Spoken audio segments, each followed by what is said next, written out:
Morning.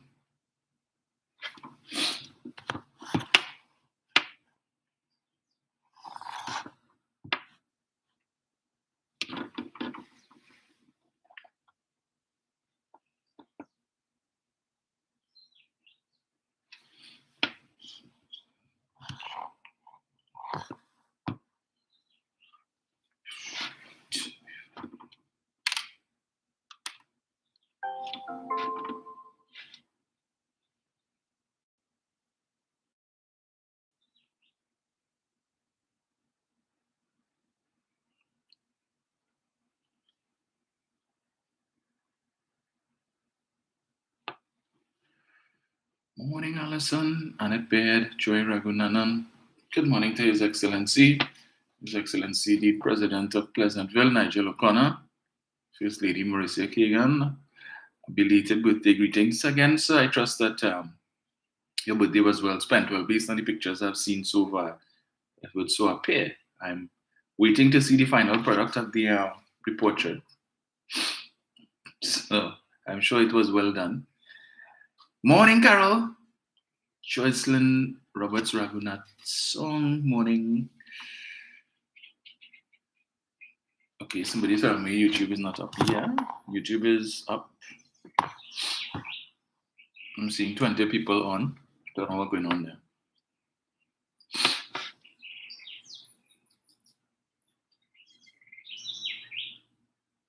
Morning, Diane. Christopher Serrett, Arlene Lewis, Ruth Fronten, Deborah Duranti, good morning. Yeah, I don't know what's going on. I'm not seeing people in the chat on YouTube, but it's up.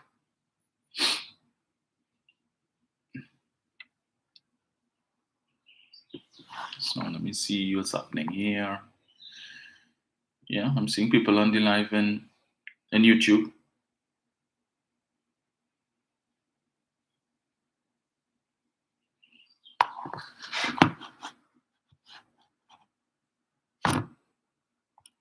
Right, yeah. Roxanne King says they're here. Good morning, Roxanne. Sedena Koshi, morning. Terry Moore, Fitzroy Julian, Monica Julian, morning. Morning to you guys. Phyllis Antoine, Jacqueline Sebro. Right, so I see folks are coming on now on the YouTube. Well, they were there before. Don't know what happened.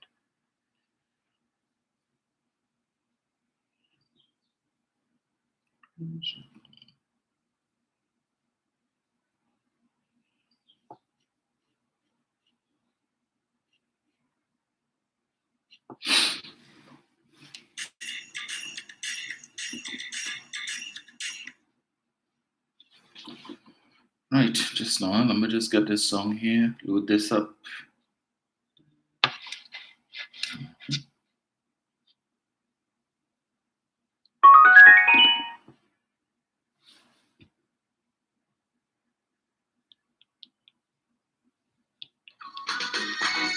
Sleeping time. Sleeping time. Oh, sleeping time. I was in the laboratory when somebody showed me him. Somebody said that I'm up today. The boss would take care of them. And in this crowd was singing loud, going to the convention. When we walk in, big spin and ting, oh Lord, what a session. In the hand was a plan and he start to jam. He hit them bam, bam, bam. Somebody say you better like the man, he had a touch of Eric William. Hallelujah. We ain't making no total mistake. Hallelujah. What the opposition can't ever take. Hallelujah. When I say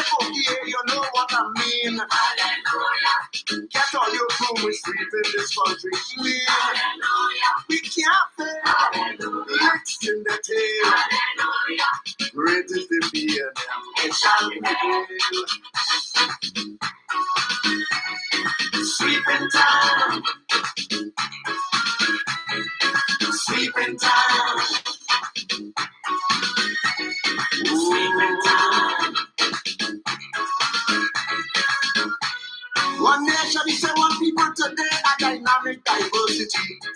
A party strong because all along we celebrate our plurality. Equality right across the board, everybody have a chance. That's why all along every place in town is locals leading the dance. We talking about the ultra-modern social infrastructure. Education become priority one on the national agenda. Hallelujah. We ain't making no dotage mistake. Hallelujah. So when them opposition get they go take. Hallelujah. And when I say cookie, you know what I mean. Hallelujah. Bring all your food with sweet in this country clean. Hallelujah. We can't fail. 50 years on this train. Hallelujah. Great is the feeling, it shall prevail. Sweeping time. Sweeping time. Sweeping time. Get your Bruno.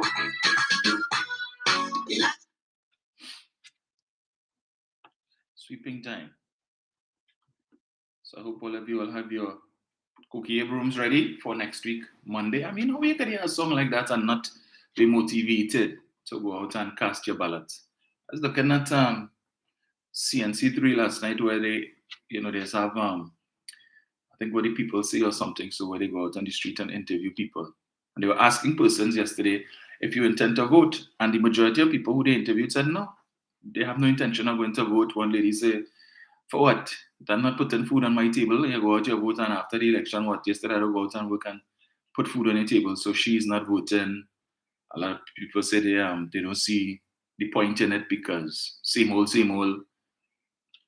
So it seems the message not resonating with some people at all. Can we anticipate another low voter turnout? I don't know. But, the supporters of the UNC are certainly energized, enthusiastic to go out and cast their ballot. Not for anything that has to do with local government, of course, but we need to light them up. Yeah, they're only looking to light up. And the leader realized that has some, that is resonating with people.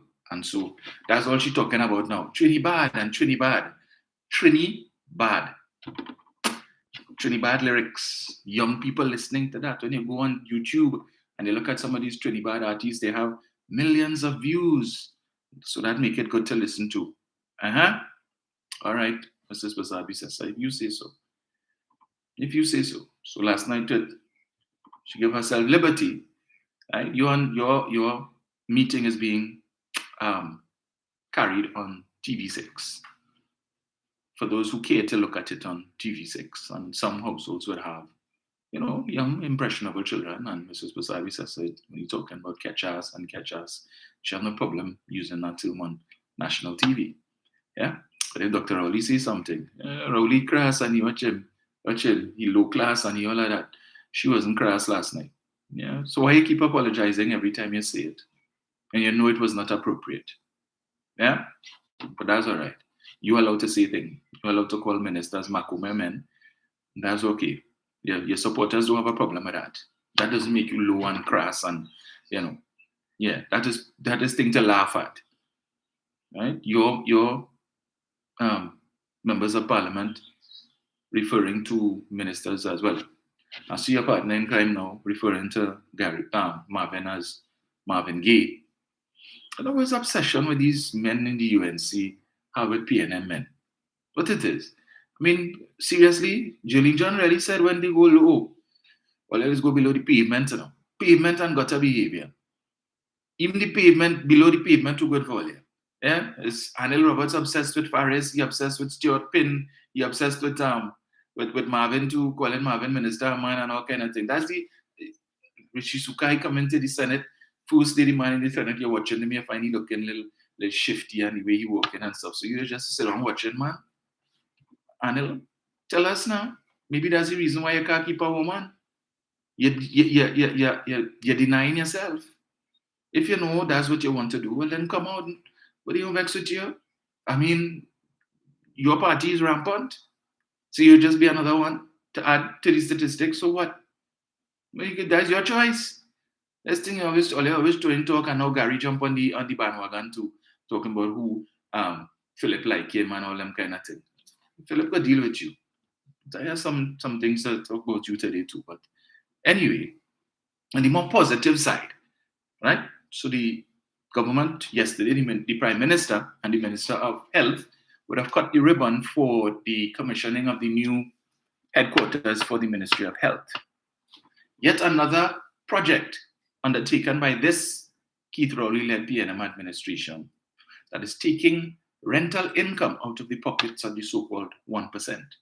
For years, the Ministry of Health, and many of us who work and live in Port of Spain would know that the Ministry of Health used, well, up until quite recently, probably still they move out yet, rented space in a building on Park Street, which I believe is owned by Massey, because I know the upper floor on that building is where Massey Executive is. And I think they were paying between $8 to $10 million a year in rent for that building. The ministry now owns its own building. The government of Trinidad and Tobago has added another building to its portfolio of real estate. So they don't have to be paying $8 to $10 million in rent anymore to this institution. But they keep telling you you're only in the back pocket of the 1%. So while it is that you have Prasad Bisesa advocating that if you put her back, she's going to add at least 3 new ministries just to deal with national security alone, which means she's going to have to rent buildings to house these ministries.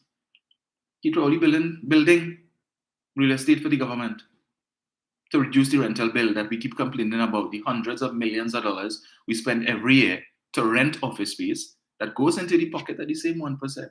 How many buildings did Mrs. Prasad Bisesa build to reduce the amount of rent that is paid to the 1%?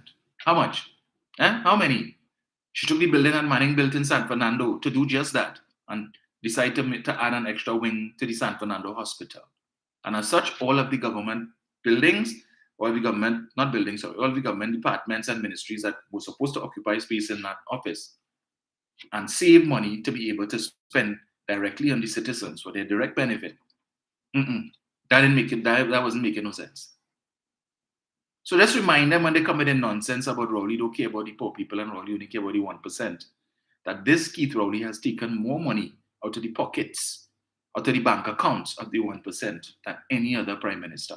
Just take a drive around Port of Spain and see how many buildings have been empty, vacant for the last 6 to 7 years because Keith Rowley decided to outfit government campus and move departments into government real estate. For the 5 years, 3 months, and 14 days that Mrs. Prasad Bisesa was prime minister, government campus was sit down there. She had all the money. She could have outfitted. She chose not to. Instead, she chose to continue to pay hundreds of millions of dollars in rent. Right? Mr. Nicholas building at the corner of Independence Square and Abercrombie Street for the last 6, 7 years and making one dime, not one penny near a farthing. None. Thanks to who? Keith Rowley, not Kamala. For the 5 years she was there, Customs was paying their rent. Meanwhile, it had a nice big building that they currently occupy on Ajax Street, empty. Yeah? Empty. And that made sense to her supporters. All the hundreds of millions that was spent in rent in that 5-year period, ask them how much road that could have paved if this government had that money today. Yeah? All they wouldn't be complaining about road and how much pothole and the road bad. I'm going to read something for you as on that point, right? Because apparently, if you listen to earlier, it had no bad road under Mrs. Prasad Bisesa. Let me remind you. This is an article dated January 19th, 2015. January 19, 2015. This was about 8 or 9 months before they demitted office. Here the title. Protest against poor road conditions in Trinidad and Tobago Prime Minister's constituency. And this is an article posted in the that is being posted by the Radio Jamaica News Online. So Jamaica reported in 2015, January, about bad road in Trinidad, in the constituency of the Prime Minister, right? I remind all here, apparently, if you listen to the UNC supporters, all the roads in Trinidad and Tobago were pristine when Kamala was Prime Minister. In Trinidad and Tobago, residents of Kura Branch Road in the Superior constituency of Prime Minister Kamala Persad-Bissessar staged a fiery protest on Monday to demand improved road conditions. That followed other protests elsewhere in the constituency on Sunday. So all over Superior, bad road. She is the Prime Minister, and this is 2015. 2010, 11, 12, 13, 14, she ain't paved it. Right? The roads was the best. And this article says something else. According to the Trinidad Express newspaper, the angry residents blocked the roadway with burning debris, preventing children from arriving at a nearby primary school, kindergarten, and daycare. So the roads were so bad, children couldn't even go to school. But like her supporters forget that. Yeah? Like all it was in Barataria, Saria, when this was published. The newspaper said businesses in the community were affected, including an oil service company. Kura Branch Road was reportedly last paved about 14 years ago. Yeah, 14 years ago. So this is 2015. So since 2001, that road ain't paved. And she is the member of parliament since the Rock of Ages was a pebble. Yeah, for the entire time that she was there, you ain't paved it. But want to come now to complain about bad road. Mindy Ganga, a local resident, said the main road was in very poor condition and 2 landslips had developed. She said attempts to meet Persad-Bissessar at a constituency office and letters to the Superior Regional Corporation Chairman Leo Dudnat proved futile. The last time we saw our MP in the area was 5 years ago when she came to ask for our support. And we believe we will see her again soon as election is coming again. She promised to fix the road during the last election campaign, but nothing was done. We protested in 2013 and we got the assurance that the road would be fixed, but nothing has happened. 2013, she promised, we'll go fix the road. Highest energy revenues in the country's history. We'll go fix the road. Her constituents. Right. You see any fiery protests taking place in Diego Martin West? Yeah, but Rowley, only like to talk Rowley. Kura Branch Road links Superior to Pinal, Moruga, Quinam Beach, Ganga said. Hundreds of residents gathered on the roadway early Sunday morning, and they blocked the road with old tires and appliances, preventing vehicles from passing. Police arrived and removed the debris, but residents formed a human barricade blocking vehicles. Ganga said residents were prepared to continue the protest until Persad-Bissessar agreed to meet with them to address the issues. This is the Prime Minister's constituency. Why can't she take care of her own? We see former Prime Ministers Manning and Pandey took care of their constituencies. And this protest will go on all day and all night, and it will continue until she responds, Ganga said. Palo Seco residents protested last week complaining discrimination by the People's Partnership government, of which the Prime Minister's UNC is the dominant partner.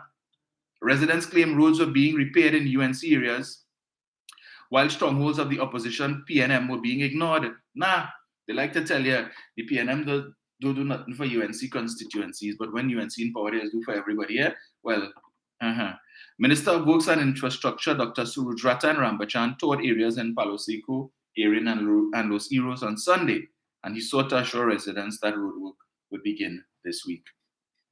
Yeah, this is an article all the way across the pond in Jamaica, January 19th, 2015. And that's just to jog the memory of UNC supporters now. Yeah, because bad road is that's something new. That's something new. This administration cannot boast to have had the revenues that Mrs. Persad-Bissessar loves. She said it, not me. She said her administration had the highest energy revenues in the country's history. She said it. But yet still in her own constituency for 5 years. Bad road, ain't paved. But that's only happened under the PNM. Yeah? Rowley must go. The roads. How much money we spending to fix the car?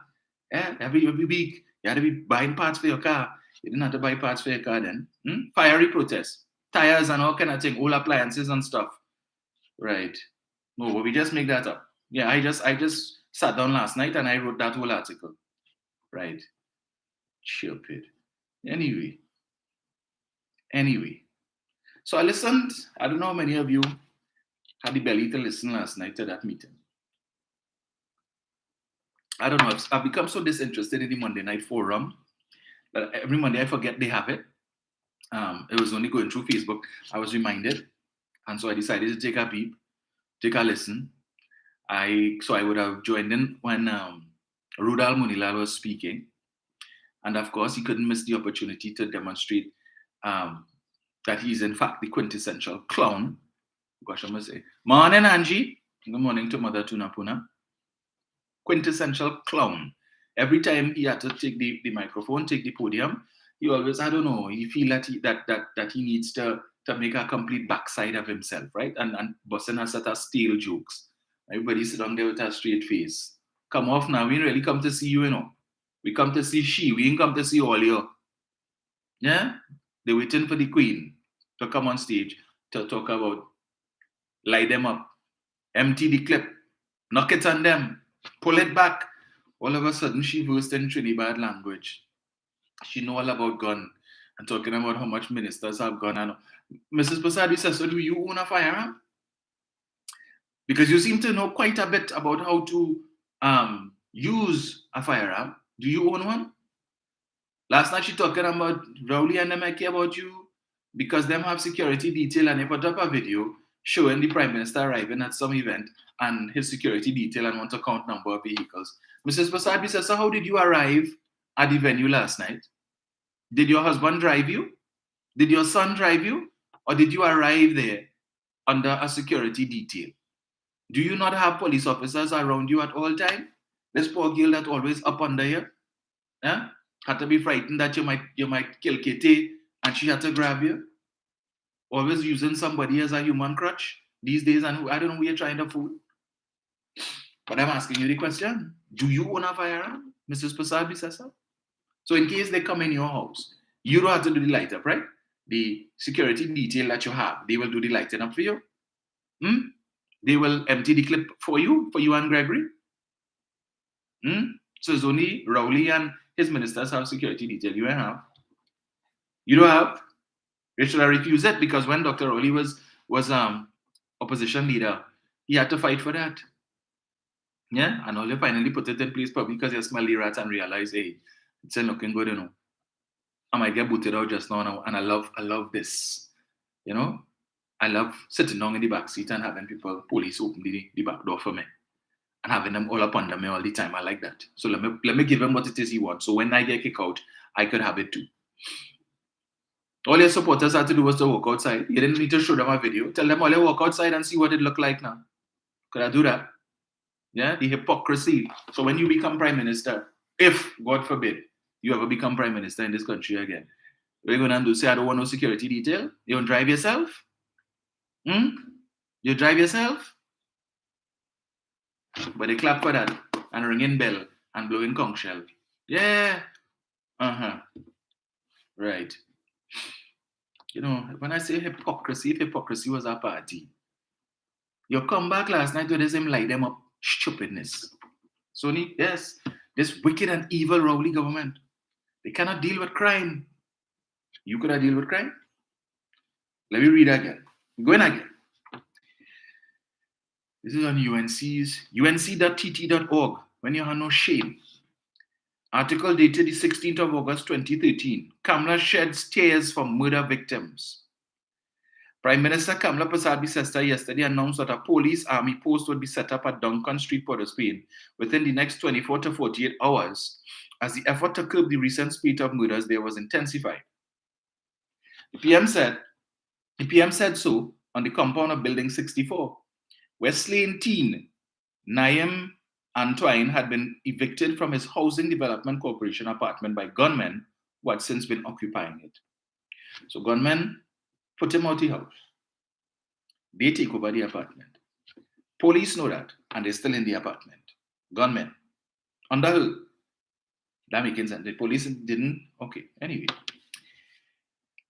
That was where the post was to be set up, she said. Antoine and his 16-year-old cousin Rashida Gomez were shot dead on Wednesday. Persad-Bicester wiped tears from her eyes as a weeping Natasha Rogers, mother of Antoine, told her of her son's life of pain. The apartment was open and empty when the PM, accompanied by Housing Minister Rudal Munilal, Housing Development Corporation CEO Jolene John, National Security Minister Emmanuel George, well, she bring the whole cabinet. So I need to continue to go through that. Yeah, she always need to have an entourage. The proposal is to use the building to put an army and police post right there in the heart of Duncan Street, where other exercises and initiatives will be undertaken by the commissioner with their joint forces. I think their presence here will be very important, Prasad Bisesa said. And she said other initiatives would include law enforcement officers on the ground, stop and search exercises, police visibility, and greater mobile and aerial surveillance. This is 2013, right? This is after her state of emergency in 2011, where she was locking up all them little black boy and them. The same little black boy who just say, do anything now? Yeah, she was locking them up. Lock them up and we will find the evidence later. Commenting on the spike in crime within recent weeks, she said there was crime everywhere. This is Prasad Bisesa talking, huh? She said there was crime everywhere. Really, Mrs. Prasad Bisesa? I thought under you the only place that had crime was in Beetham, Sealat, Mova, and Lavantil. Nowhere else? It have crime everywhere? And yet still your supporters saying it's only in PNM constituencies that you have crime? Only in PNM constituencies all them killing taking place? PNM constituencies is the worst. The poorest people in the country is in PNM constituencies. Really? Somebody need to let Mr. Sabga know that he need to move out of the PNM constituency. Somebody need to let all the folks in Goodwood Park know that you all are living in the poorest constituency. You all need to move out and go to Separia, Tabakit, Faizabad. Yeah, all are living in the poorest. Only all the PNM constituencies is the poorest in the country. So as I said, apparently the 1% didn't get that memo. Because to the best of my knowledge, that's where they live. In the PNM constituency is not UNC constituency. I confused. Maybe I don't know geography. The PM said serious crime, according to police statistics, had decreased by 13%, but homicides continue to haunt us. Responding to questions, the PM said a limited state of emergency was recommended by law enforcement officers who were of the view that they could contain the spike in crime in the area with their initiatives. She said increased police presence on Duncan Street had already started and would continue in the days and weeks to come. She said the government also discussed the implementation of the anti-gang law. Really? The same anti-gang law that you and your cohorts in the parliament refused to support under this administration, but when you were there, it was good law, and it made sense. It made sense to fight crime that, according to you, was everywhere. But now, under Keith Rowley, no, that is not good law. Forget that. No support. Right, where did I reach? She said, as we speak, I am being advised, always advised, never informed, by the Commissioner and the DCP that they are in discussions with the DPP concerning the implementation of the anti-gang law. I have been advised that persons have been picked up on that law, but the files have to go to the DPP and they are waiting on word from him as to whether they can continue to hold them in custody. The PM said if someone was held under the law, they would be kept out of the public domain for 4 months. 4 months, 120 days, no bail, within which time a case could be built. She said the police had been seeking to make full use of the law to protect the citizens. So apparently, 120 days, no bail. When she was Prime Minister, the police could use that to full effect to protect citizens from the criminal element. But for the last, how much years? It ain't good. Nah, we're not giving the PNM the support that they need for that. She just admitted it here, right? For the 4 months that they're inside, that will give the police time to build a case. But under Keith Rowley, it don't work so. The implementation of the death penalty also will be looked at during the new session of Parliament. I think that it could be a deterrent as well for homicide. During the PM's visit yesterday, heavily armed officers blocked off the area on Duncan Street, where her entourage was, while a national security helicopter hovered overhead, and contingents of armed police and defense officers stood at strategic points. Her entourage. Okay. And this is posted on unc.org, unctt.org. So in case all you feel I make that up, yeah, right there. Yeah, to the supporters of the UNC. Just pull it up. Kamala sheds tears for murder victims. They should read Kamala sheds crocodile tears for murder victims, right? So people, guess what? People used to get killed when she was Prime Minister. 2 teenagers get killed. Duncan Street. Yeah? 2. I wonder, talking about home invasion, come back again. Vernon Delima and his wife Where is Mr. Dilemma today? Migrated, I believe, to Canada. Yeah? Because he and his wife were the victims of a home invasion while Mrs. Prasad Bisesa was Prime Minister. And I believe that happened when the greatest of all times, the GOAT, Gary Griffith, was Commissioner of Police. Yes, Vernon Dilemma, who did so much to assist them to get into office. They couldn't protect him. Mr. Dilemma was a noted senior counsel, probably had a firearm, but that didn't help him. Yeah, he and his wife were beaten within inches of their lives. In fact, as he would have indicated, the intruders told him, "You all are going and dead tonight." That was the intention. The police wasn't supposed to, it's not ambulance was supposed to come for them. Based on what Mr. Dilemma said he was told by the intruders. It was supposed to be Simpsons or Ideal. They were supposed to be leaving those premises in the back of our house, not an ambulance. Who was Prime Minister? Kamala Prasad Bisesa. She wasn't talking light them up then. You weren't advocating that. That wasn't the solution to crime then, to light them up. But that's the solution to the end. Light them up. That's the answer to everything. Light them up. So I saw the article in today's Express, I think it is. The family of the lady who shot the bandit, well, the alleged intruder, a few days ago, she and her family are now living in fear because they are afraid that they may be the victims of a revenge killing, that the friends or the acquaintances of the gentleman who was killed, they are afraid now that they're going to come back and spray their house with bullets. You see? Now they have a firearm. Light them up. Well, it seems they're afraid now that the acquaintances of the dead man will come back and light them up. And when they come, they ain't coming with no handgun. Right? They come in with AK-47 and AR-15 to spray bullet. So the husband is saying no, they're always down on the ground all the time, always peeping. They don't know what to do because they're seeing some strange cars passing up and down the street and all of that. So get them gun. Give everybody a fuel. Yeah? Light them up. You're going to light them up in a moment when they come. But just remember, when you light them up, when they come, as we see now, what's going to happen after that? You feel they're going to take that gesture? You feel they're taking that gesture? And all these praises that you get from the general public. Well done. Yeah? But all the people who praising the lady, them saving the house, She's the target. Well, based on what she and the husband say now, them concerned that the fella's going to swing back. And this time they come in with a vengeance. They ain't coming to invade your home to take property and take money and jewels and whatever you have. They come in to take life. Yeah? How that FUL going and help you? Why are you afraid? I thought when you have the FUL and you have your gun, it's going to give you a fighting chance against the criminal element. How? You can't sleep now. Bags under your eye, like Gary. You can't sleep. You're worrying. Because every time you lie down in your bed in the night and you hear a noise outside, you're wondering, oh God, they reach. They come, what I going to do? Well, pull out your gun. That Kamala say will save you. Yeah? Pull out the gun. They go save you.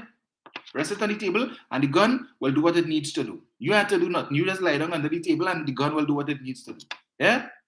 That makes sense. So now, this is the concern. Give everybody a fuel, and that will solve the problem. As I said before, giving everybody a fuel is an admission on the part of Mrs. Prasad Bisesa and her cohorts.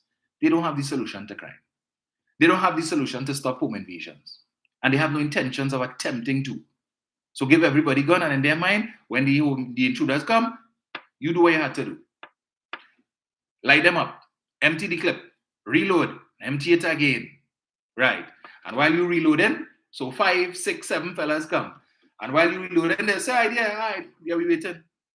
Yeah, you fix up now, reload now. We waiting for it to light way up. You take out 2 already, there are 5 of us left. So, yeah, take your time. We waiting. Yeah, they're going to wait for you to reload. And, yeah, because reloading is so easy.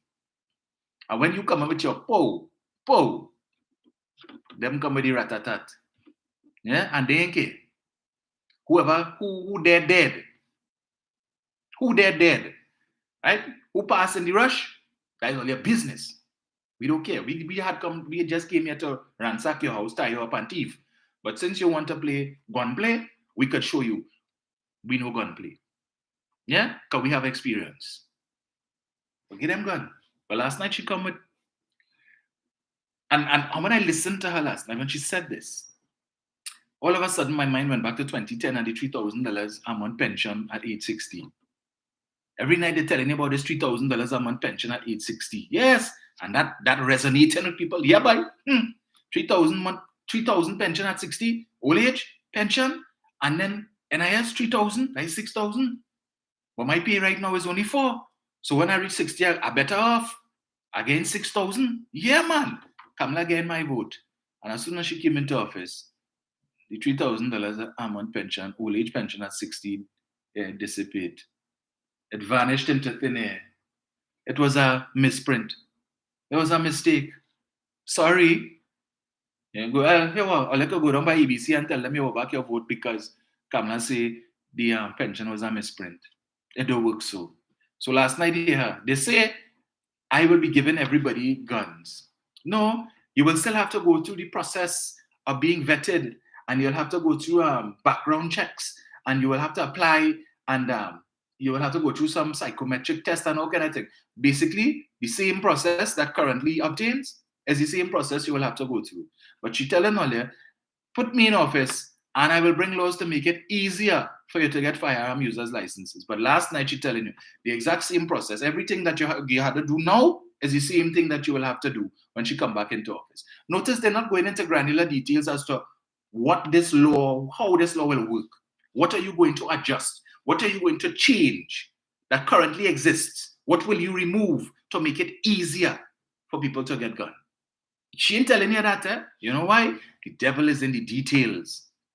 So she will just throw it out there. I will bring laws to make it easier to get a firearm user's license. And when Ole put me in office, I'll come and tell her, well, well, it's a little more difficult than we thought because there are certain things that must be done before a person can be granted a firearm user's license, and those things cannot be removed, and so on. Yeah? And Ole take chain up, and she there for 5 years, and she couldn't care who vex. She couldn't care who vex. Now she'll come and tell Ole that the government, however, will be bringing laws to treat with home invasions. And we are going to put more boots on the ground, and we will bring community comfort patrol and all of this to patrol your area so that when the intruders come, they will, all of these different entities would be able to protect you. And the councillors are going to give you permission to make your area a gated community and all of that. Forget FUL. Yeah? Put that on the back burner. We will do other things to prevent home invasions now. So all you who want to give vote because all you hoping to get gun license, because you're obsessed with the idea, the novelty of owning a gun. You want to give a vote for that. You want to give a vote for that. But when you see she give all her 649, and then you put her back there, come 2025, and she hit all the pension again, the misprint. Yeah? And she hit all we will repeal the Property Tax Act, and came into office, and for 5 years, 3 months, and 14 days, Property Tax Act never repealed. We will give you recall legislation. So when your MP playing up in their monthly salary, you could repeal, you could go and have them recalled. Yes, the recall legislation. You could recall your MP and get somebody else. All these things, we will bring fixed dates for elections. No longer will the Prime Minister be able to dip in the back pocket and pull the election date from the fobs. Remember that? Term limits for Prime Minister, 2 terms and you're gone. So all you had to see Rowley for more than 2 terms. All them things she promised in 2010. You get any of that? We still waiting. Where all of that? So when she telling all you, I will make it easier for you to get firearm users license, and all you take chain up. And then 2025 come and she get all you a different story. Can't do nothing about that. All I say, Kamala does lie. She could take that for 5 years. She don't mind being called a liar for 5 years because she's in charge of the treasury. She's in charge of the government. Her people eating her food. Liking themselves. They eating her food, drinking her juice and belching. Yeah? And meanwhile, all you're griping on the indigestion of getting full up. Chain up. Yeah, all you get gun license. Right. Wait for that. Wait for that. Just ask the people who are still waiting for the $1,000 pension. There's many, many examples there. promises. But I like to tell you, the PNM means promises never materialize. While they promoting that, I screenshot a comment last night. Let's see if I have it here.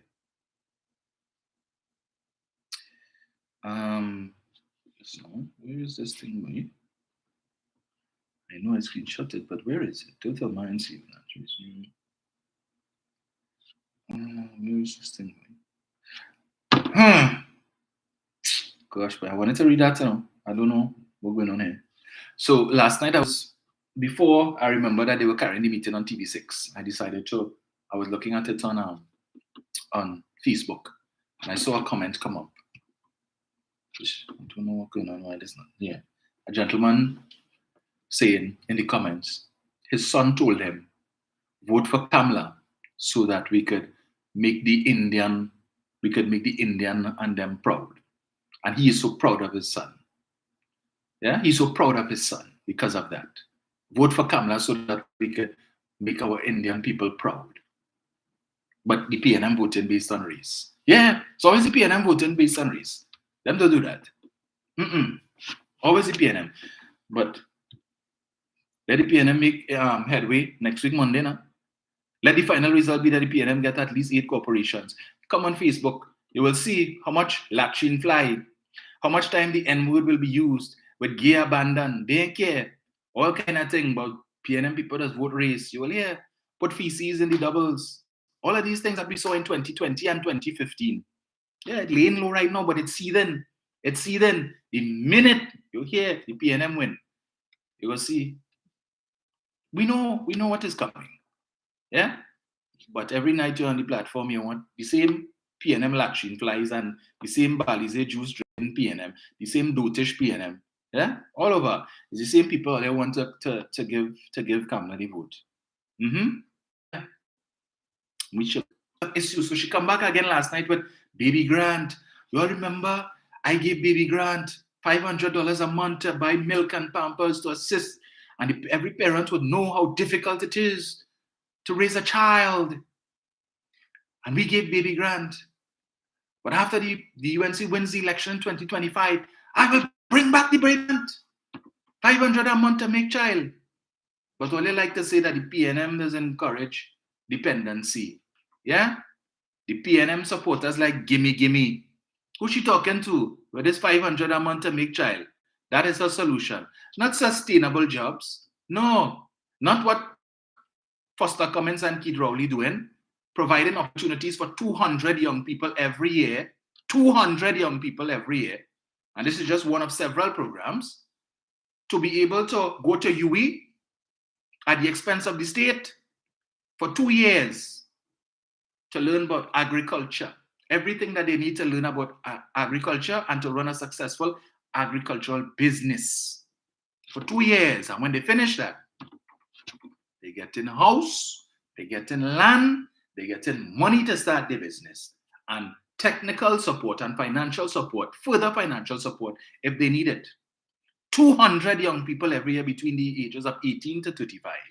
So if it is that they embrace the opportunity, the young people, so if it's a 20-year-old, you know that they will probably be doing this thing for at least 40 years. And they will branch out because as their business starts to flourish, right, they will do other things. They could buy land and expand their farm, expand their business. Yeah? And this is when they keep talking about agriculture. We need to diversify the economy with agriculture. That is how you do it. You do it with the young people, yeah, who will be around for a long time. Let them start now. Make agriculture sexy again. And this is what the government doing. They just say, well, come, we go open a big farm and you come and work and practice. No, you do it for yourself. We're giving you the land to do it. So when she commented to talk about, and the PNM, they removed the land for the landless. What was land for the landless? You're squatting? All right. Come look at certificate of comfort. The government say you have permission to knock up a shack there and you like yourself. Certificate of comfort. You could go to the bank with that. What are you doing with that? That's just in case anybody come to lick down your house. You could say, well, look, I have a certificate of comfort here, right? So go next door and lick down the neighbor house. He don't have one, but I have mine. My house safe. Yeah? So while she offering certificate of comfort, permission to squat, Rowley saying, come young people, between the ages of 18 and 35, all you come. Here what I want to give all you. I want to give all you a deed of lease for 30 years for a piece of land here for you to start a business. Come. I want to give you a deed of conveyance for this house, this starter house. It's just a starter, but when you start to make money, you could handle your stories. It could expand. Come. I don't want all you to have to go down by HDC to fill out form and get a reference number. And every month you have to be calling to find out where your thing reach, and you're waiting to go down by TTMF to get pre-qualified. And then every time you call your name in allocations, since King Hatchet was a hammer. And you had to be going through that. The same thing that your parents went through. That your parents had to get up every morning to go and work 8 to 4. Like a little kakala to see how far it could stretch. Yeah? So whatever the boss man paying them, they had to make that do. But Keith probably saying, here what? I want to give all you the opportunity. You write your own paycheck at the end of the month. So the more work you do, the brighter ideas you have, better for you. So I'm giving all you. We're developing this area. Proper agricultural access road, water, drainage, you name it, what you need. You need more financial support? All right, we put that in place in Nedco. $24 million sit down there. You need more than that? All right, go to ADB. You could get access to. You need to get more technical advice with respect to how to expand your business. The Business Development Corporation there too for that. We put all of these things in place, so there must be no obstacles. You must have no excuse not to make this work. No excuse not to become a successful entrepreneur. And we ain't telling you, this is it. Do this in the correct way, and the money that you make, you could do other things. You could open some other business. So you could use this plot of land here to plant certain crops, and then you get money and you could buy another piece somewhere else and do that. Right? And as we were told, the reason why you're giving them the starter home, as I was discussing with Mr. Hines last week, you can't have the land in Rio Claro and you living in Port of Spain. That don't make sense. You need to be on your land so you could get up early in the morning. And if you want to work late into the evening too, to make your money, to make something of yourself, that's what Keith Rowley's saying. But I'm not saying come fight for $500 a month. Look, go buy Pennywise, buy milk and buy Pampers. Yeah? Buy milk and Pampers. Hold 500. And hold a certificate of comfort too. Yeah. You could go and knock up a shack there. Yeah, no electricity, so you have no TV. So whole time you and your man, all your only focus is to make child. Yeah, how much? Yeah, look, let me hope we make twins tonight now, so you get $1,000. Right. And meanwhile, while you're only making child, Rowley saying, come and make money. Let us make entrepreneurs. Let us make employers. While she talking employees and dependents, people to be dependent on the state. So you have to find money now. When it is Rowley making money, telling people come and make money so we could put money in the treasury. She's saying come and take $500 a month out of the treasury. So go buy Pennywise to buy milk and Pampers. That's what she has on offer. Nothing of substance.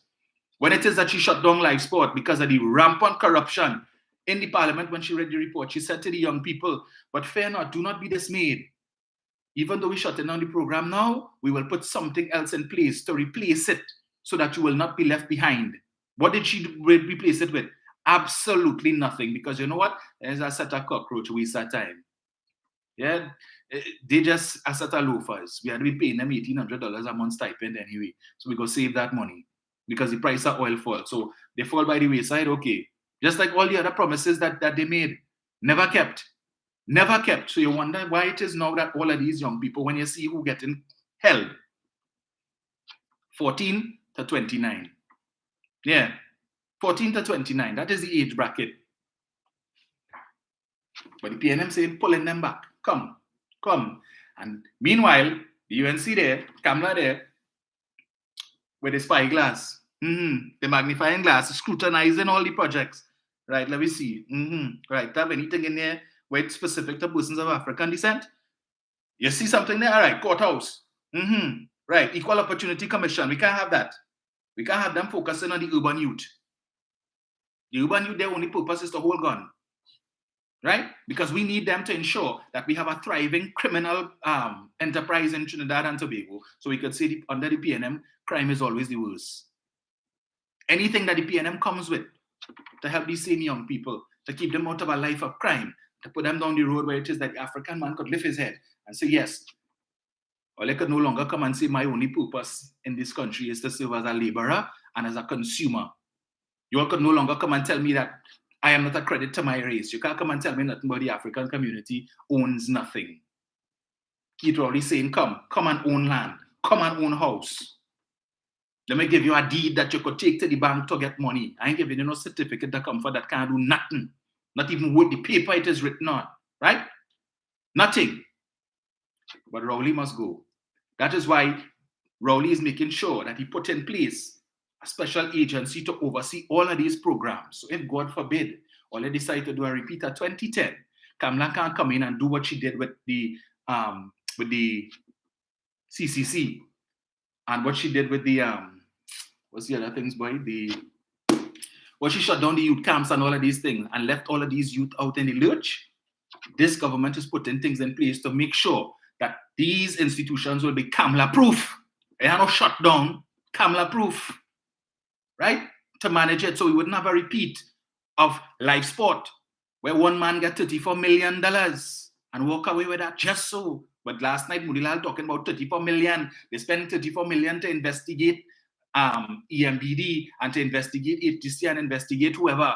Yeah, but you forget at least they're investigating to get evidence of wrongdoing. What did we get for the 34 million that Ole gave Adolphus Daniel E-Beam? What we get for that? But you know about Kate McMahon and all of them, 34 million. Yeah, that 34 something. You see that 34 figure? Yeah, section 34 million gone by. So I don't know why is the obsession with 34. Yeah? Who are they really fooling? And that is why PNM people need to ensure that you bring the youth, the opportunities are there. Don't just the government is putting great effort into creating these opportunities, and the focus is business owners, entrepreneurs, not employees. They're not interested in building an employee base. It is about building an employer base. So when Kamala talking about 50,000 jobs, she looking for 50,000 people to sit down and wait to see work. To go and work 8 or 4 for minimum wage and to see you created jobs. That is what she's saying. So somebody else had to write. She's saying she creating 50,000, a pool of 50,000 people who have to depend on somebody else writing the paycheck at the end of the month. Keith Rowley is saying we creating people who will write their own paycheck. And the more committed you are, is the more money you will make. And when you expand your business, as the Prime Minister told Natalie ago, there's nothing wrong with the rich getting richer, but the poor must come out of poverty. The poor must come out of poverty. And that is what his government is doing, creating opportunities for the poor to come out of poverty so that they could join the ranks of the rich and get richer. But Kamala talking about land for the landless, baby grant. How the hell the poor will come out of poverty when you're depending on $500 a month to support, to buy milk and pampers for your child? How you coming out of poverty with that? Tell me now, please. So you just sit down waiting for a certain date of the month. Yeah, let me check the card and see if the money there yet. Right? That is a solution for the poor to come out of poverty. But all you had an issue when Dr. Rowley said that. It is not a seesaw that one must go down for the other one to come up. Let us level the playing field, both of them. Yeah? Because there is nothing preventing the poor from coming out of poverty except a lack of opportunities.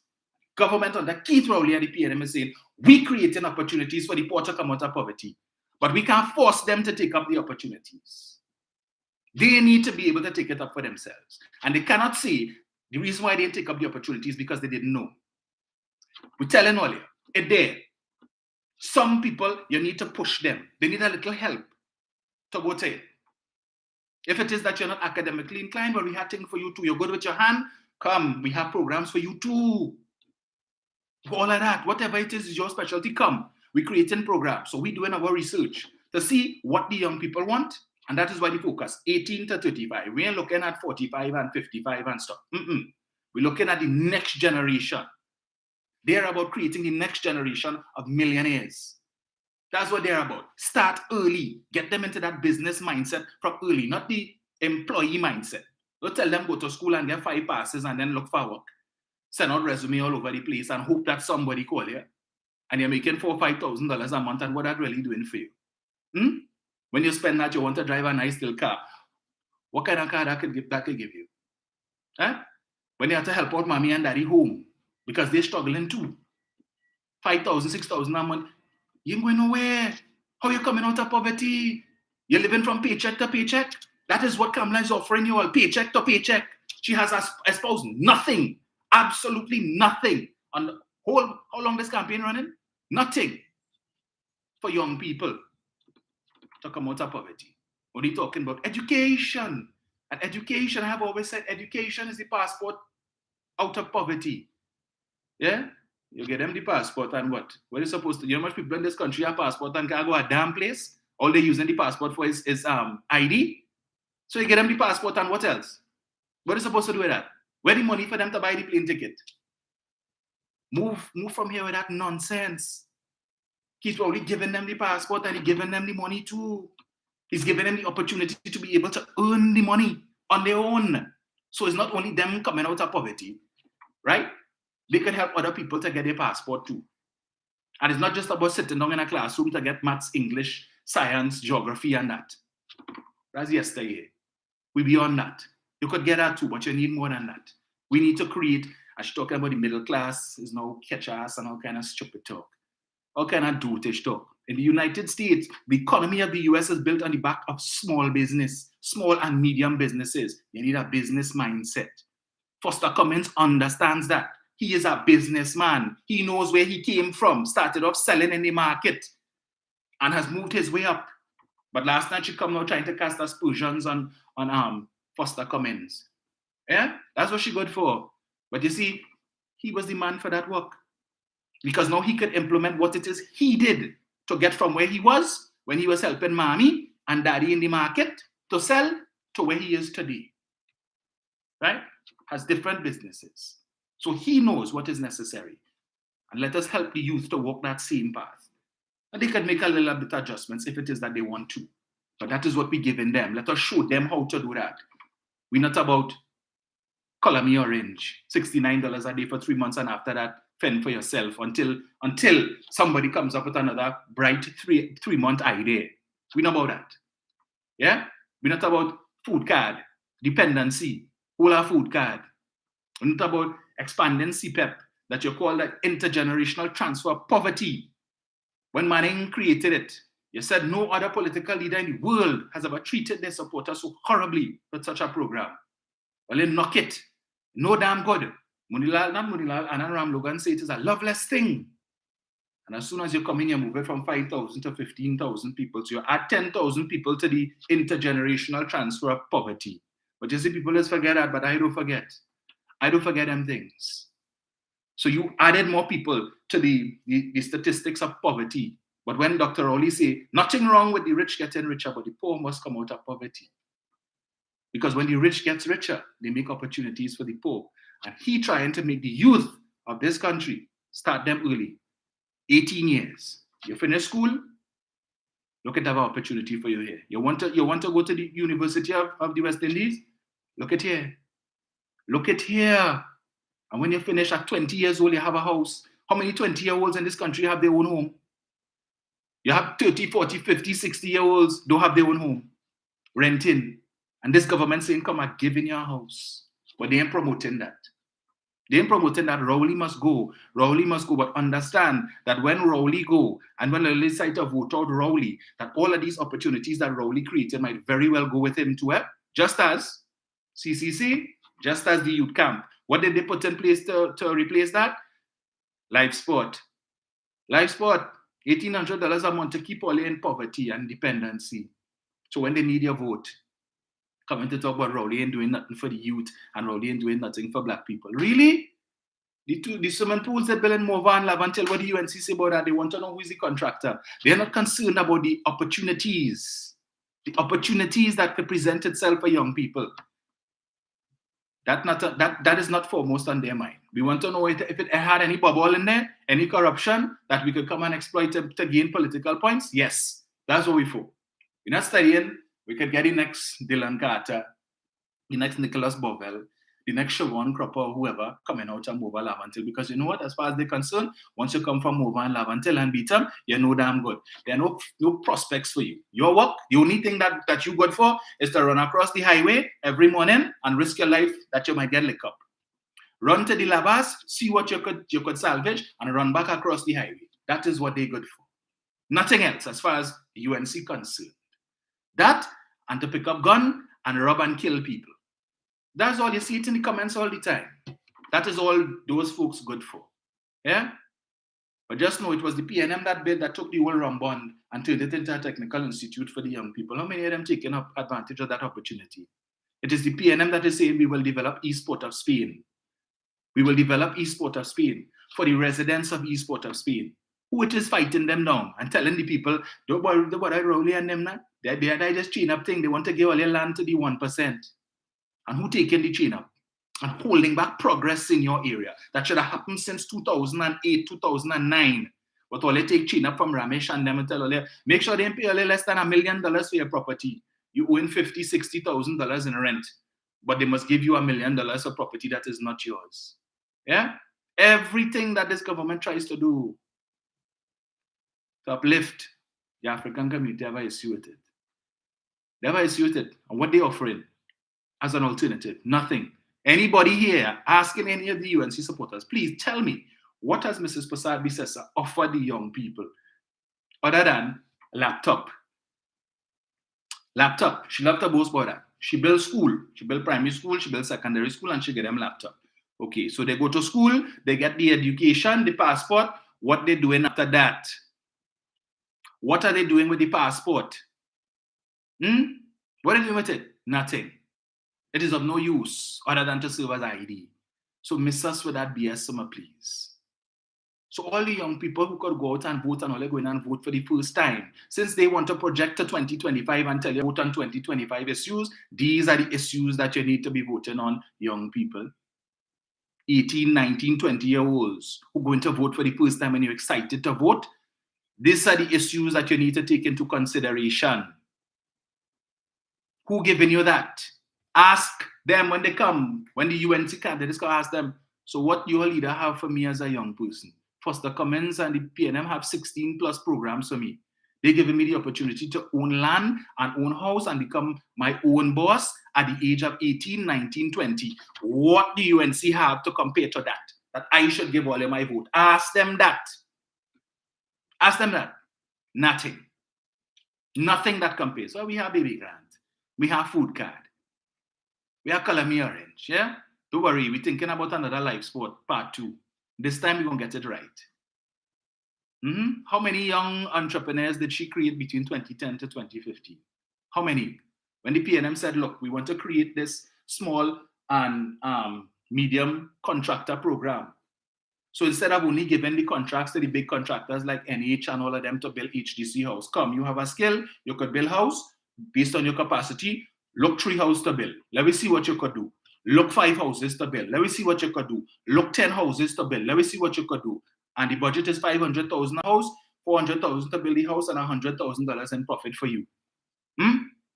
Some only had to build about 7, 8, 9 house, 10 plus houses for the year in the different neighborhoods to make that kind of money. And the PNM created that program and say, come, that's what we are about. Give an opportunity. Come and build a house. Yes, it might have had a little hiccup because, again, challenges money-wise. Some people who are paying their rent and all this kind of thing. And so the HTC finds itself in a cash crunch.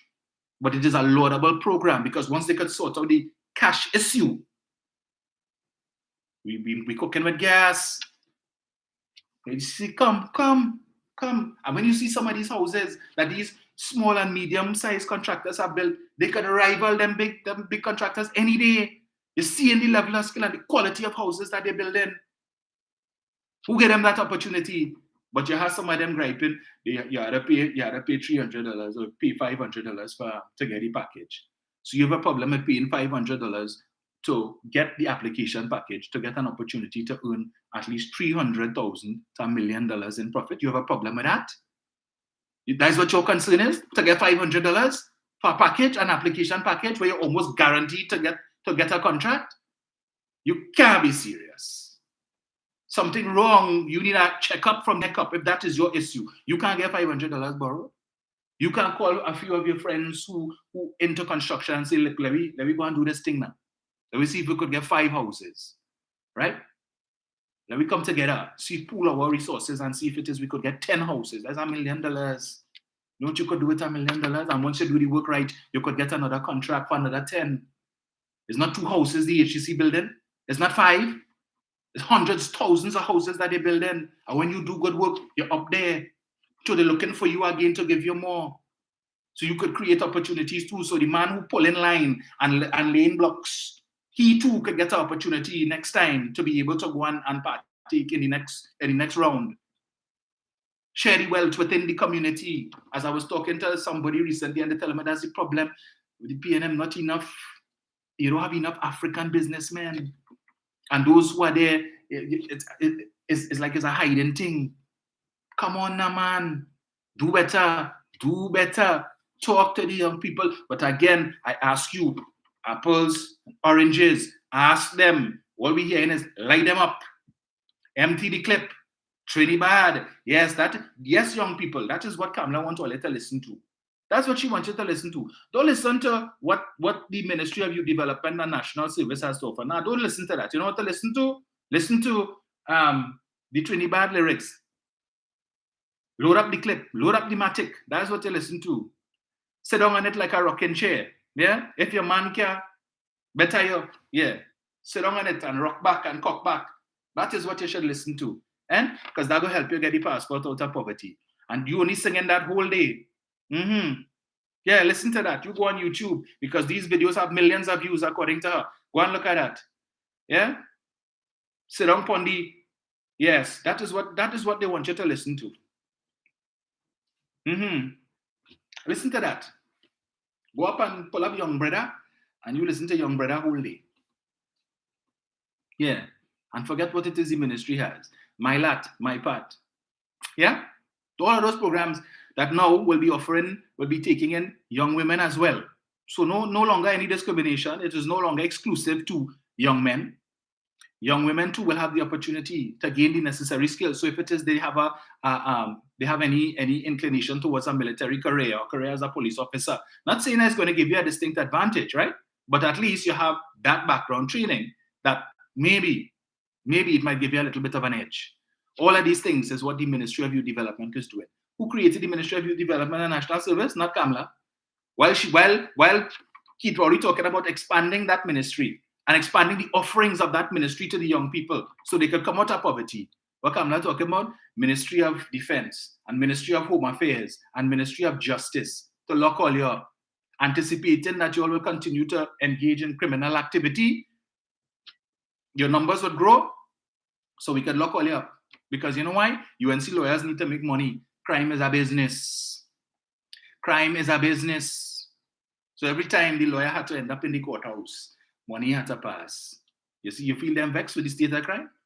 Yeah, more clients for them. So them happy.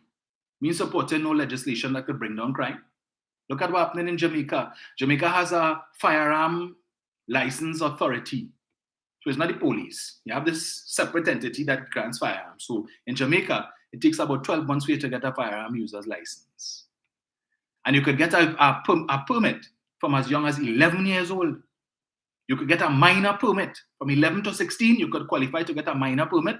17, right? You could get a provisional. And from 18 upwards, you get your full FUL. No wonder why I said they had 1,500 murders, a record in Jamaica. 1,500 murders, and now they're trying to peg it back. They open this table. What do you expect to happen? 1,500 murders last year. And right now they're on course to repeat that. Almost 800 murders as at 2 days ago. 800 for the year. So they're on track. Right? The police there was begging to. We want the legislation passed so that we could deny people bail. And it was passed. Now imagine if they didn't have that, they probably reach about 1,300 murders for the year. Because the lament of the police commissioner is that every time we lock up these fellas for gun crimes, the next day they back out because they get in bail so that they know where the gun haven is, so they just go back and get the gun. So we take 3-4 guns off the street and them gone back and they get some more and continue to do the same thing that they're doing. They lick up people and then they want to come and deal with the witnesses. But the UNC Kamala saying, yeah, gun is the answer. Tells me you have no clue as to how to deal with home invasions. But they are selling this home invasion thing and couching this whole FUL and stand your ground law along the lines of domestic. So people, they're frightening people now. God, here, boy. When you see them coming and bandit, you see how they're breaking in people's house and all of that. I want to make sure I strap. So when they come, I stand a fighting chance. Most of the home invasions do not end in fatalities. Look, yesterday in the newspapers, and Prasad Bisasa read it out last night about a retired couple from Barakpur that were beaten and robbed, victims of a home invasion, right? The men who came and put on the work told them that we come to do our work. But they were armed, they had guns, they didn't kill the people, they tie them up, take what it is they need to take. I think they take TV and whatnot, they take the people car, and they go on their way. The couple's still alive.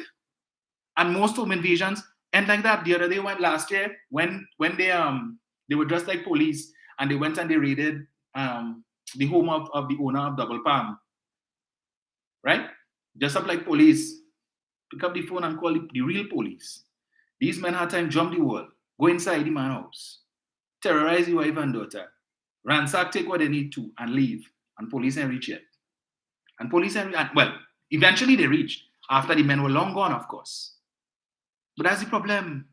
But they didn't kill Army's wife and daughter and so on. They didn't interfere with them. They say, where the money? Where the money?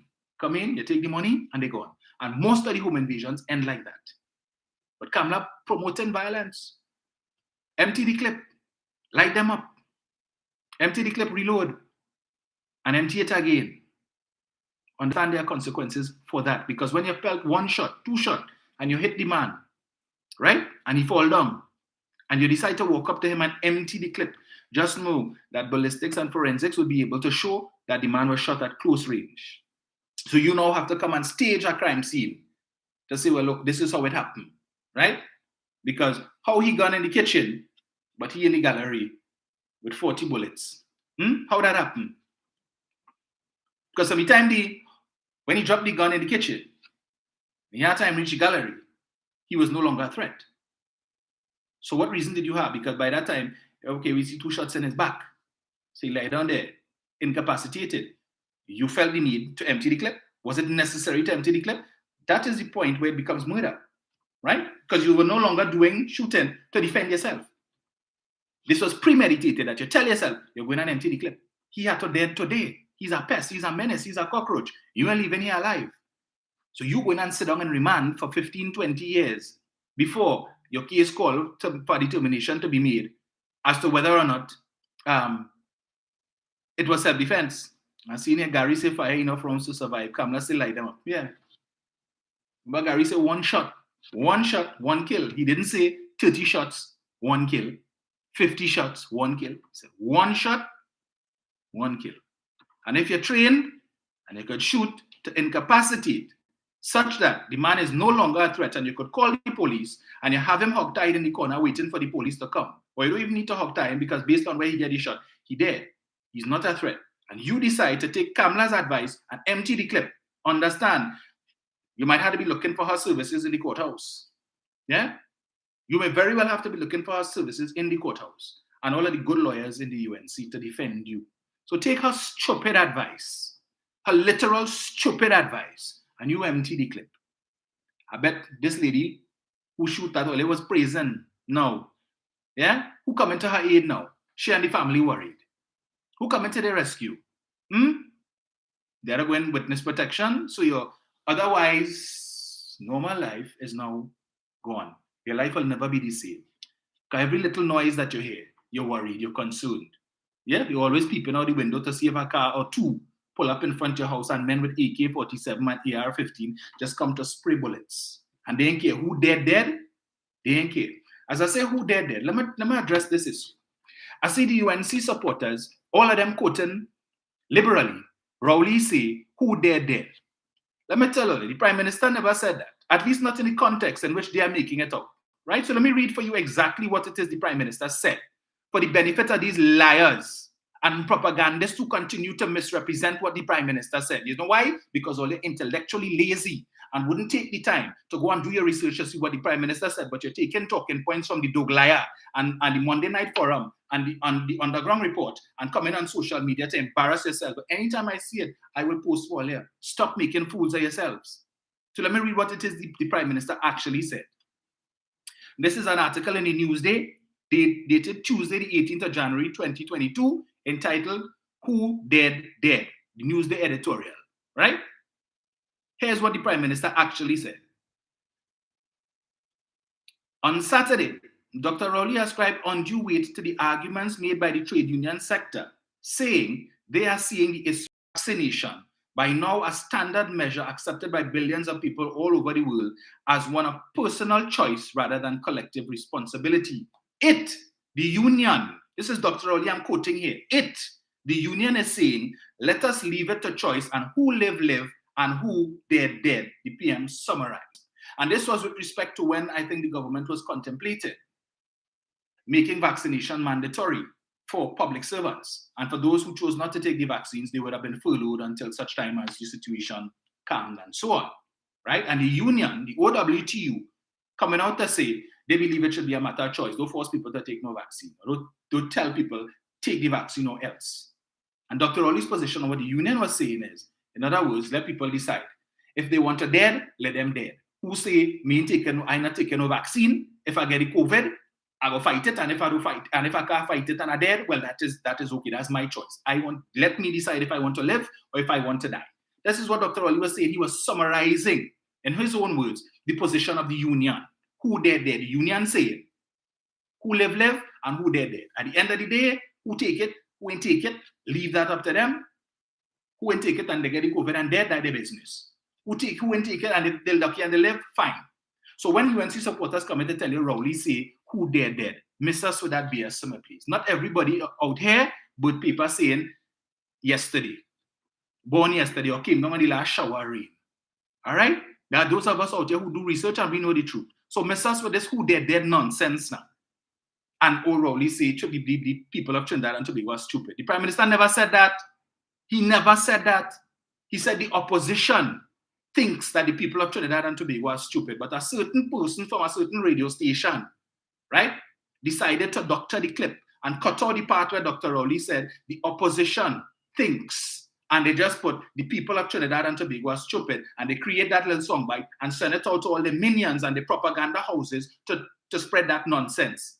And of course, again, because of the supporters of that party, always quick, the setting of the mind is to only infiltrate and only get propaganda and dotish talk.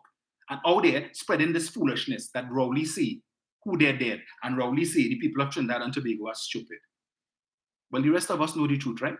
And that same individual from that certain radio station had to go begging, oh God, those women are sorry, and calling this one and that one and begging them, talk to the doctor for me now. Oh gosh, only help me now. Same thing they did with Faris Al-Rawi too, and had to be begging, oh gosh, only help me now. I ain't have no money to go to no court. We know. There was one thing I wanted to play, right? In just a time. Let me get this here before I open the lines. The former Commissioner of Police, Mr. Griffith,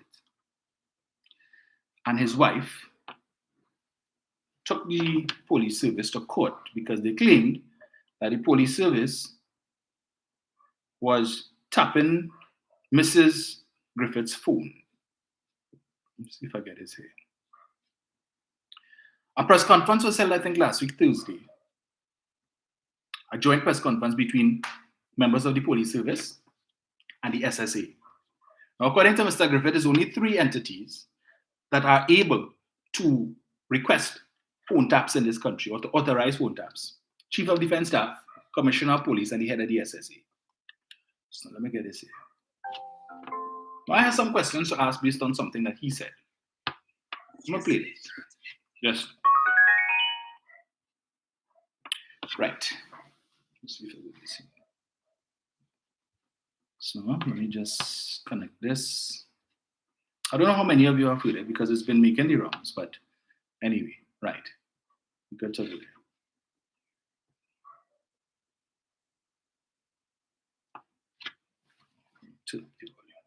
In addition to several of my phones being intercepted, this individual who made the statement, he said that the only way. Yesterday, the Trinidad and Tobago Police Service had a media conference, and an officer made a statement as it pertained to the statement made by my wife and previous Senator Nicole Dyer Griffith of her phone being intercepted. In addition to several of my phones being intercepted, this individual who made the statement, he said that the only way phones can be intercepted is through the High Court. There's a process to tap a person's phone, and it's a very stringent process. You have to go before the High Court and get an order to do so. This police officer who represents the TTPS to give communication and information to the public is either totally ignorant of the law or he's just blatantly lying. As a previous commissioner of police, I can emphatically state that what he said was totally false and misleading. And I can clarify. In the Interception of Communication Act, 3 persons have authorization to intercept. That is the Chief of Defense Staff, the Commissioner of Police, and the Director of the SSA. Unfortunately, all 3 persons are virtually handpicked by politicians, which shows the danger of this Interception of Communication Act, and it must be changed. And what happens is that in total contrast to the information being sent by the representative of the police service, stating that it must go through a High Court order, that is a lie. To start with, any of these 3 persons can immediately trigger interception. They send it through a request stating that intelligence has revealed, just simply using those words, it goes to any of the telecommunication providers, and then immediately your phone is tapped and it is being monitored by the law enforcement agencies. That is all it takes.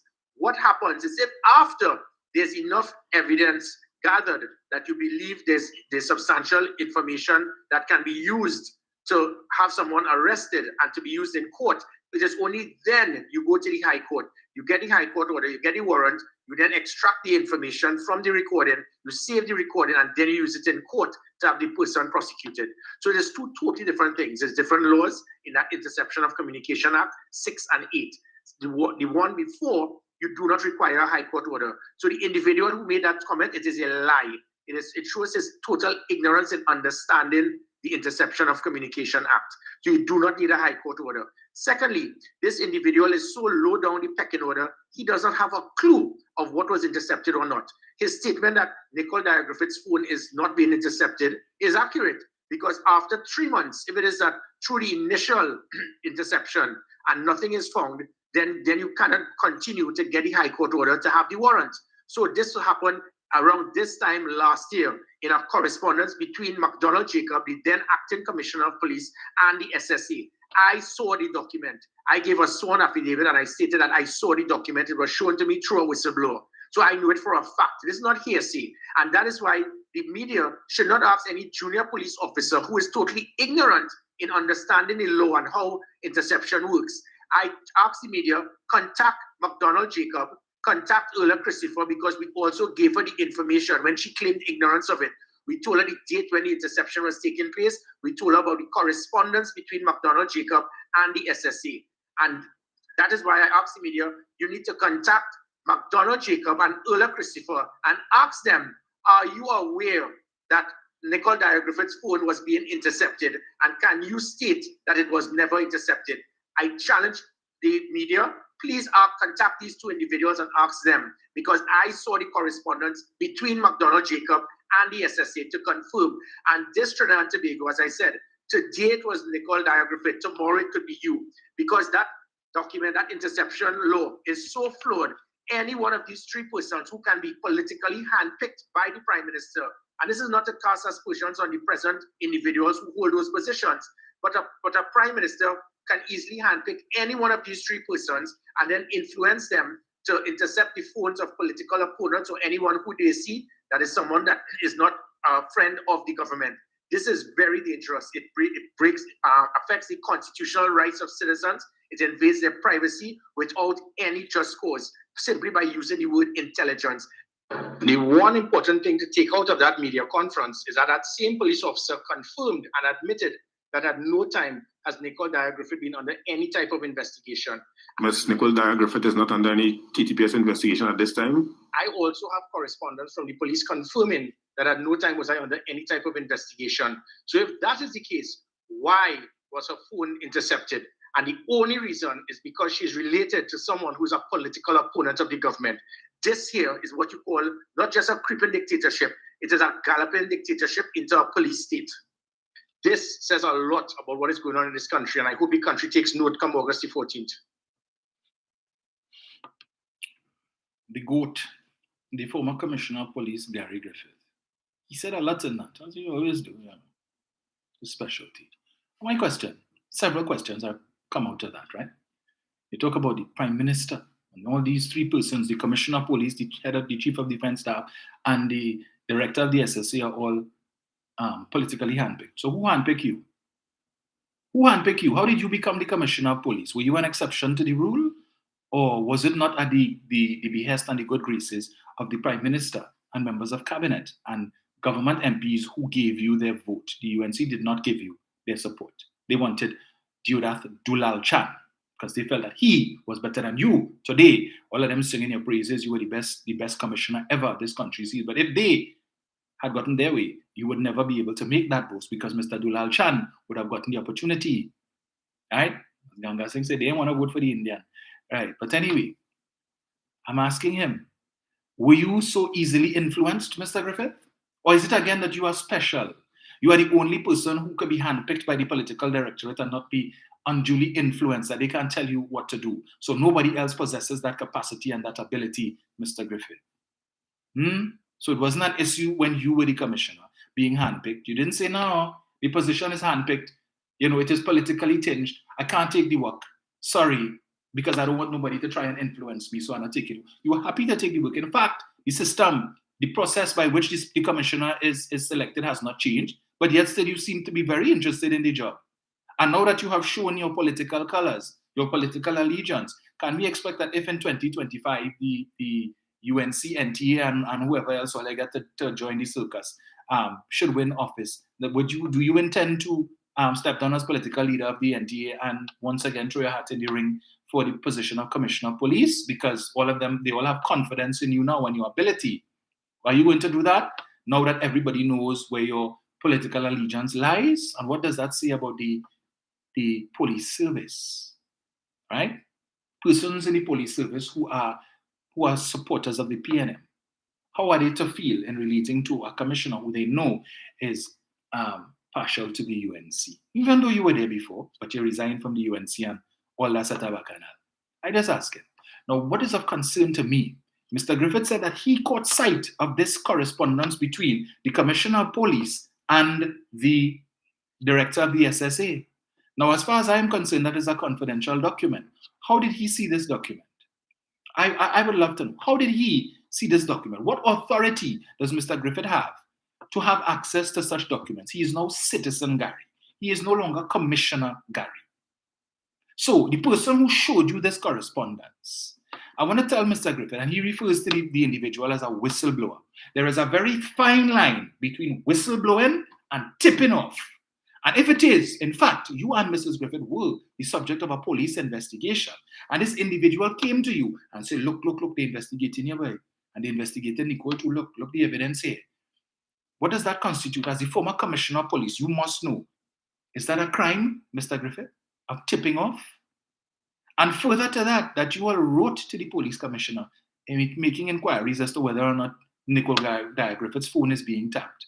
When you were Commissioner of Police, if somebody wrote to you to say, good day, Commissioner, you could tell me if I'm under investigation, please. I see a document that say I'm under investigation, so I want confirmation so I could know how to move now, right? That's how it is work. So somebody who is the subject of a police investigation could write to the commissioner and ask him, you could tell me if I tap on my phone, please. You could tell me if it is under investigation, please. Because if I'm under investigation, well, then I know whether it is I'm doing, I need to stop it.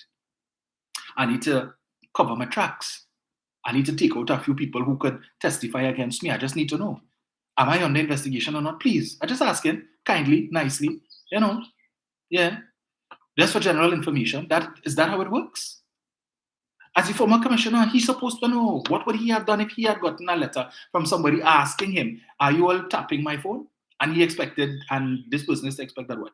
That Mr. Griffith would have responded to them, yes, we are. You are, in fact, the subject of a police investigation. Would you like to come in and have a sit down with the investigating officer so you could go through the evidence we have on you so far to make sure everything is accurate? Yeah? That's how it works. Apparently, that's how it works. So again, I ask the question, why this is highly confidential correspondence between the head of the police service and the head of the SSA, right? These are no ordinary citizens. They are subject to they have access to all kind of confidential information. Why are persons in the TTPS still providing Mr. Griffith with confidential information to which he is no longer entitled? Is it that Mr. Griffith still has persons in the TTPS who are loyal to him and are feeding him information? Is it that Mr. Griffith could pick up the phone and call one of these persons in the TTPS and say, "Here, what now? Kamla under any investigation? Munila under any investigation? Wayne Reach. You could pull the evidence somehow. You could let me know I just want to know what it is they have now. Can he do that?" Now the court threw out the case that he spoke about it, right? Court threw it out. They went to court and the judge said, "Bring your evidence. Bring your evidence. If you say that they were tapping Nicole's phone, well, you had to prove it. If you come with evidence, so show me. No problem." Why you didn't pick up the phone and call the whistleblower and say, "Yeah, what now? Send me a copy of the correspondence that you showed me now." Because he said he saw, he had eyes on it. How did you see it? Well, we know you didn't see it via WhatsApp, you didn't see it via email, because if you did, it would still be in your possession, and then you could have just printed it out, give it to Martin George, your attorney, so that he could give it to the court to say, "Well, look, the evidence here," right? So you met with somebody, apparently, and they show you, "Look it. You didn't ask for a copy? Why?" So you can't just call back your partner and say, "Hey, you can't get a copy of that thing from a boy," because the court said they want evidence. They just taken the fact that I went and swore to an affidavit stating I saw the document. The court want to see the document, so they ain't taken my word for it. You can't get it from him. Is this how Mrs. Prasad Bissessa gets all of these confidential documents? Like the memo she put up last night, the confidential memo, special branch memo, which spoke to an investigation into Foster Cummins? How? They have an issue talking about why are officers reporting to the Minister of National Security, and why are senior police officers reporting to Dr. Rowley and giving Dr. Rowley information and so on. And right after she said that, senior police officers advised her of a mongoose gang in the police service and all kind of thing and whatnot. Why are senior police officers reporting to you about ongoing investigations, Mrs. Prasad Bissessa? If you are saying they're not supposed to give the information to Dr. Rowley as the head of the National Security Council, why are they giving you, the leader of the opposition, who is lower down the pecking order, right, who is not on the National Security Council? So they can't get the Prime Minister. You can't give the Minister of National Security, but you could give the information to the leader of the opposition. You could give the information to Citizen Gary. Citizen Gary? I'm wondering. We should be concerned about this. Earl Christopher should be launching an investigation to determine who was it that gave this information to Mr. Griffith, and what other information are they feeding to Mr. Griffith? Citizen Griffith. He is no longer the Commissioner of Police. He has no entitlement to this information. He just admitted there, right, of tipping off. What if there was? We don't know. The officers say they're not under investigation at this time. Does that imply that there is cause for a probable investigation sometime in the near future? Is Mr. and Mrs. Griffith the subject of police attention at this time? And therefore, should an investigation eventually take place for whatever reason, can we expect that the same person who gave Mr. Griffith this document, who allowed him to see this confidential police document, will be providing him with day-to-day updates on the status of the investigation so that he could know how to move? I am asking. I cannot understand how Mr. Griffith could still be collecting information to which he is not authorized to receive. That is a breach of national security. The Prime Minister and the former Attorney General have told us about a number of ongoing investigations involving members of the opposition, not just here, but internationally as well. And they cannot speak further to give us any details with respect to this investigation, unless it should impede the investigation or cause problems. But it seems that the UNC has very easy access to high-level confidential documentation from the TTPS, and one wonders how they get in this information. How? Can Mr. Griffith, as the former Commissioner of Police, tell us if he is in fact entitled to be receiving such information? On what basis did this person contact him? Because if you are a whistleblower, then he should have no problem giving you the document. If this person is a whistleblower, Why they whistling to you? You have no power and authority to do anything. They're supposed to whistle to whoever is the competent authority in the TTPS. If you feel that what has been done is a crime, it's not to tell you. You can't do nothing about it. That is something for the police to investigate. So the police, persons who are loyal to you, still giving you information. Are we not concerned about that? He just admitted to there being at least one mole in the TTPS who is loyal to him.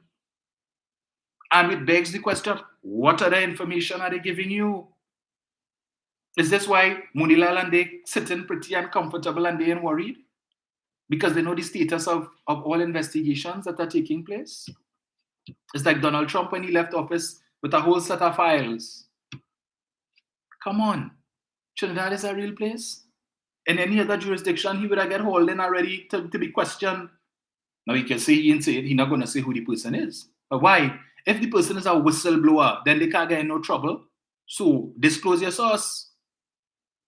But like Mrs. Prasad Bisesa and this inheritance tax, she's not revealing her sources. So I want to know. Ulla Christopher should listen to that recording and she needs to have a conversation with Mr. Griffith or the Professional Standards Bureau, because it seems Mr. Griffith has an issue with confidentiality. As a former commissioner of police, he has a confidentiality issue and wants to get back that job again? Probably. Really? When you have shown that, I mean, confidentiality be damned. No wonder why you join up with that band of Merry Misfits. But that's my concern. The police service not concerned about that? That you have members within your ranks who are sharing confidential information with persons who are not so entitled? That's not whistleblowing, that is tipping off. When it was alleged that Kamala Prasad Bisesa told Marlene McDonald, the police coming for you. The police were ready to launch an investigation into that, and it's only because Miss McDonald chose not to cooperate with the police and give them information is why Mrs. Prasad Bisesa is not before the court today on a charge of tipping off. But that, to my mind, what Mr. Griffith just admitted today was tipping off. If there's an investigation, because he is saying he saw a document, he see the correspondence, the official correspondence between the Commissioner of Police and the head of the SSA. So if you believe this document to be authentic, but then you're coming out to tell us, well, you were told that you weren't the subject of an investigation and your wife wasn't subject of investigation, but you're going to court to find out why your phone didn't matter. Well, then clearly that means you're the subject of an investigation. But you see, Mr. Griffith has only had issues with civilians investigating police when it is he name call up. Because when it is the Police Service Commission, not the Minister of National Security, not the government, and not the National Security Council, when the Police Service Commission, his former employers, his former bosses, retain the services of Mr. Justice Stanley John to interrogate and to look into the issuance, the process of the issuance of firearm users' licenses.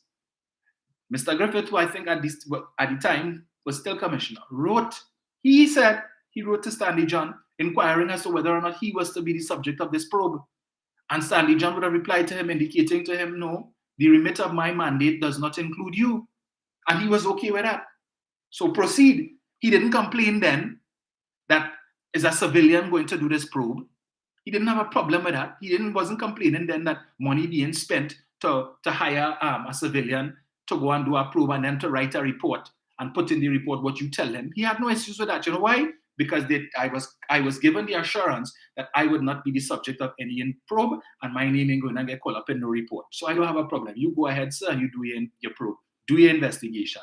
But when it came down to the final report and investigation and probe finished and his name get called up, all of a sudden he have a problem with a civilian conducting investigation into police matters. All of a sudden you have a problem, money being spent to hire civilians. When it is the probe was taking place, that was launched by the National Security Council, you didn't have an issue with it? No. But again, only when you hear your name get called up, all of a sudden it's a problem. So it's only a problem when they call up the GG. Don't call my name. Don't put my name in the report. Well, they could go ahead. I have no problems unless it is I get called up. But we want to vote. UNC, NTA, yellow is the code, blue is the code, I saw this former Miss Trinidad and Tobago, Faye Ali Bocas, last night. Kamala bring her up. I could have swear she's a preacher. You're listening to her. All this sort of drama and all kind of bacchanal. Yes, we must come together and we must take back the country and la la la and all kind of thing. What kind of papi show thing really going on here, boy? And then she come to serenade Kamala too. All kind of thing. Boss, we didn't plan this, but my sister want to sing a song for you. And taking up the station time for all this set up papi show choppedness. Yellow is the code. Blue is the code. What code? Code for what? Code for poverty? The code to light up? Yeah, well, when they come in outside, yellow is the code. And empty the clip. Blue is the code. Empty the clip. And when you go in the courthouse, see how much of them come in outside the courthouse to ball yellow is the code and blue is the code. You're on your own, no? You feel Gary coming to help you? You feel Kamala coming to help you to say, well, I told them to empty the clip. You on your own. So when you sit down and remand, and you watching and you only entertainment you have is watching cockroach fighting in the corner. Yeah? And you sit down, you back up in the corner so because there's fresh meat and them man only eyeing you. Yeah. And your backside clapping. Yeah, no. Afraid to drop the soap. You feel Kamala going and help you? You go tell the magistrate, Kamala told me to empty the clip. Kamala say light them up. Kamala ain't gonna be before the court. You know why? Because she have a security detail, just like the Prime Minister, to protect her. So take chain up. Well, you ain't going to get no damn firearm user's license. So me ain't bothering with all of that. Right? That's just old talk for her to get her vote. And then when she come, when you all put her in power, the story change. But if all you want to take chain up, no problem. Take all your chain up. 7701763. I'm gonna change this thing here. There are things I wanted to talk about last night too, but we gonna talk that on another time. Like she have an issue with the EBC and the returning officers. Them do investigation to see which returning officers is PNM, so they know who have PNM membership. So you have a problem with a returning officer having PNM membership. Every single citizen in this country has the right to vote. Who they're voting for? You have choices: the PNM, the UNC, NTA, whoever. Right? So therefore, nobody is apolitical. Every one of them have the right to go and cast a ballot. But because they're supporting PNM or they are a member of the PNM, you have an issue. So what? Move them out and bring and put who? Do not Meru? You want Do not Meru as a returning officer? Who to put? Ravi Ratiram? You see something wrong with this woman? But grasping at straws. But anyway, no surprise there. I'll put on this thing here. The small things and anyway, come back with this nonsense about the chief elections officer related to our minister and all kind of dotage talk. They set in the stage for when they get a good cocktail to come and say the PNM steal the elections. And she wrote to CARICOM and the UN Secretary General and all of them asking for international observers. How long she write to them now? The election is less than a week away. She got a response? And you know they like to read letter and read correspondence? Or is it this? Look, woman, go from here, drink your rum and hush your mouth. Go in your pee and go in your bed. Is that what they told her? Because up to now, they were beating the chest. Yes, Kamala. What happened? They ain't right back to you yet. Yeah, they realize that you want foolishness, so they ain't pay you no mind. Did they even acknowledge your correspondence, Mrs. Prasad Bisesa? Boy. I hear your supporters talking about that because they were so happy when he announced, yes, that is leader. She writing, only don't want observers anymore. And finally, you know, let's talk about that. Change your mind. Right. Give me 1 sec there, caller, senior. Let me just switch devices here. Go ahead.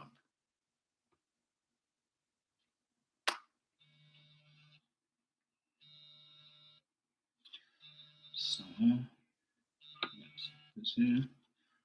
right, just give me 1 second. 1 second.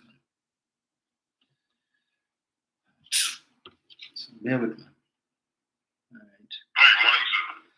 Morning. Now, just trying to connect this thing here. Right, go ahead. Yeah, don't worry. I know the challenges, technology. Right. Go ahead. And morning to you and the other viewers and followers and so on. Morning. I see our favorite council in this season has issued a rather tepid rebuke of the opposition leader and her utterances, and again most of the comment was directed towards the Prime Minister and the PM. Right. And we consider to think that this thing will ever be fair, but I pay them no mind. You know what I mean? Because I realize what's the agenda already. Yes. And we know clearly where Dr. Raghunath is ensconced. But as regarding again the history that you brought forward, I have to remind people of the same people who want to campaign for change, and we could do things a different way and a better way, and what's currently being offered by the administration. Incidentally, I see another thing that the government didn't do right. So I think the new Ministry of Health headquarters was open yesterday. So I think that is something that they would have done that the PM taking credit for. And I've seen we're going at pace on the central bucket. You know what I mean? Yes. Just as work continues on the Diego Martin overpass and the highway 2.14 and the one to the route to Toko as well. So I guess nothing going on. No. Nothing going on. Everything falling apart according to them and the DAF supporters, right? But people had to be reminded of these facts, yes, that this administration, that the opposition who did nothing for local government in 5 years, and when they lost, she said that they remained the government. I want people to go back to 2013 when they were obliterated. Yes. That's what she said. She said they remained the government. So let the PNM control the corporations. They said they come to be for money. Now, once this reform comes through, even if a government in opposition to who controls the corporation wishes to withhold central government funding, the fact that the burgesses in the locations and the corporations are headed by an executive council, independent of central government, would be able to utilize their funds that they have collected through taxes. Wouldn't that be a certain level of autonomy to continue programs, right? Correct. And I'm saying how that could be a bad thing, how that could be wrong for the country. When you hear people saying that local government needs to be independent of central government, and here it is, you have a government willing to do that, sir? To cede that power? I think something wrong with how my brain does analyze things. Yes. But I want to say that these are the same people in that 2010 to 2015 period. What did they advance us? Recall elections for non-performing MPs and councillors. Remember that? Yep. That was one of the central things that the COP in their campaign, which the partnership adopted. Did it ever see the light of day with a 3/5 majority? No. They wanted to bring the 400,000 to each constituent, to all 41 constituencies, to help in administration and other things, rather than devolve authority to the local government space. But what did the PNM in opposition then say with the 12 seats? We said, no, we do all that. It's a waste of time. We wouldn't be a part of that. You understand? These are parliamentarians which I need to remind people, in support of Mr. Pandey, when he was convicted and when they walked out of parliament. Who paid their salaries? Not the $1 if man? Correct. Okay, but we say that they have integrity. And we should give them an chance. Yes. Until they advance, what is their role and what is the alternative to what the government is saying, how local government could operate and should operate? They have to be rejected totally. Yes. And this is not barring all that you would have shared with us and other contributors here on this platform and other platform, but just plain common sense for me. So nothing going on. Yesterday afternoon, I had the pleasure of going to the Commonwealth Youth Games at the Ainsley Crawford Stadium, and the stadium looks immaculate and is worthy of the of the person is named after to be the condition that is in. Nice. And you know what was great? He was in attendance, probably as I guess with Mr. Ephraim Serret, past entry as president. Right. And I'm telling you, I was proud to be in this space. I will urge everybody who has the opportunity to take the children, take the families down, and go down for the rest of the athletic program and bask and share in the success that is Trinidad and Tobago. Wherever the events going on, if you're in the central area and you can go to the aquatic center and the cycling, which will be coming up this weekend, take a little time and go and glory in what we have as a country.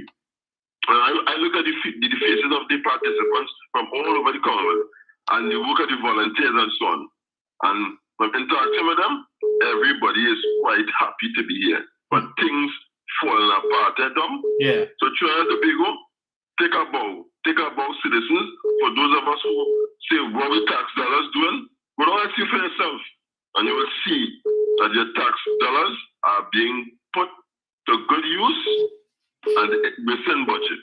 And that is what is important. I'm going back today and I'm going back tomorrow. Nice. And for the rest of the week.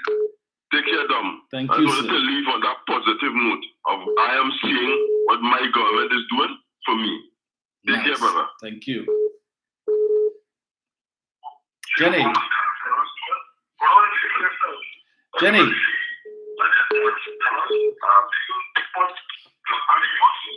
Hello. Jenny, go ahead.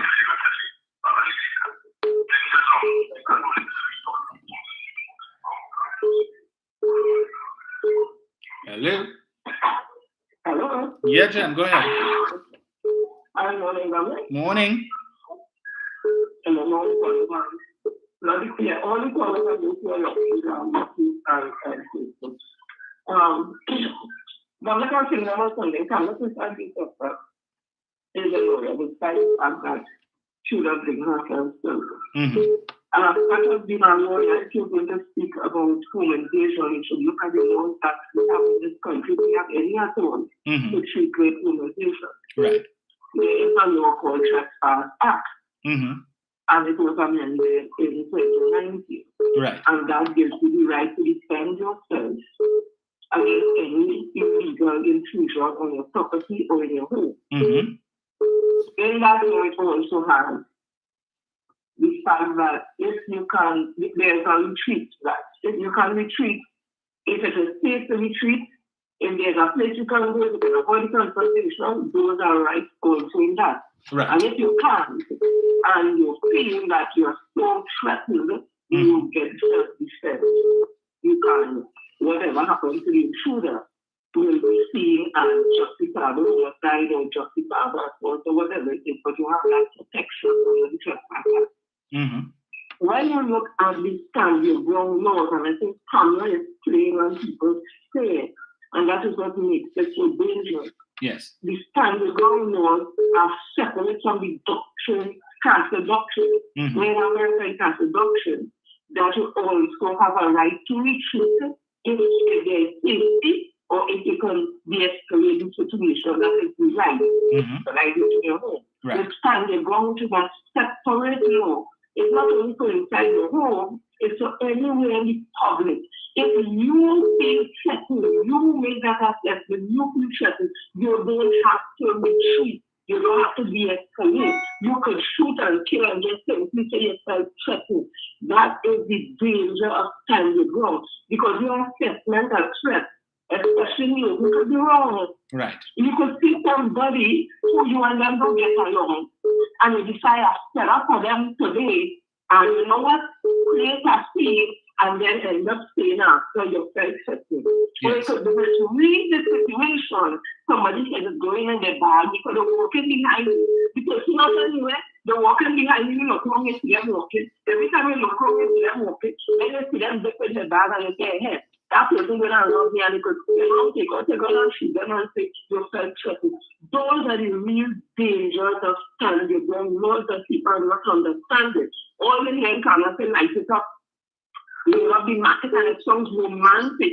because you're dancing. However, the real thing behind it is what people not understanding because the just fellas are crying there. Yes, we're not crying about what is happening.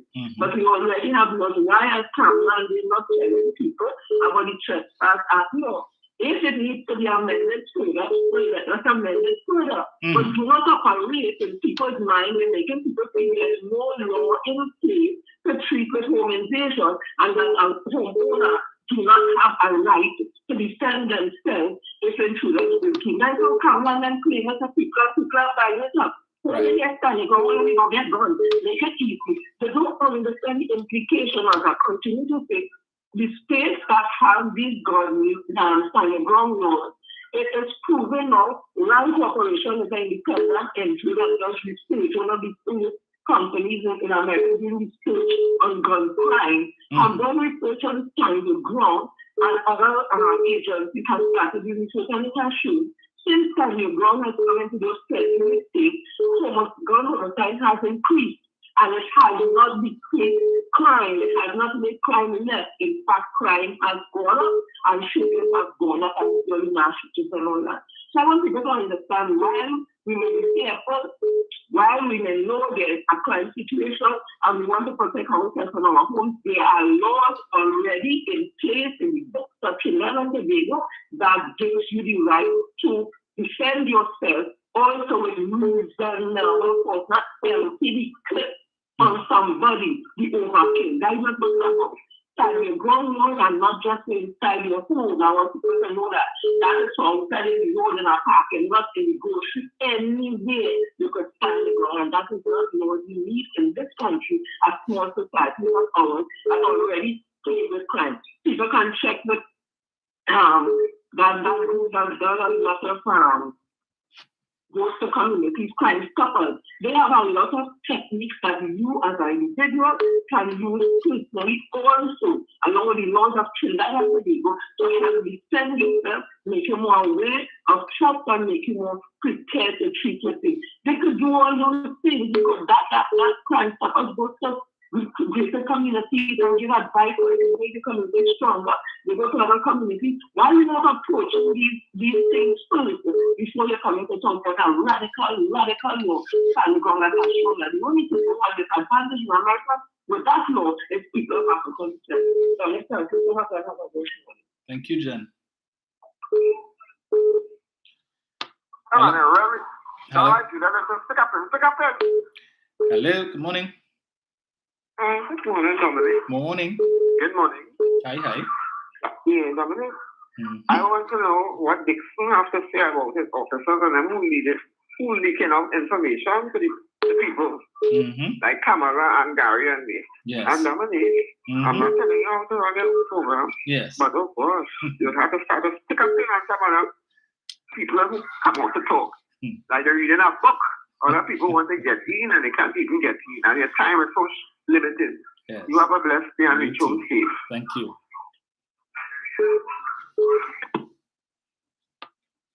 Hello, good morning. Dominic, Leave it there. what's going on? All is well.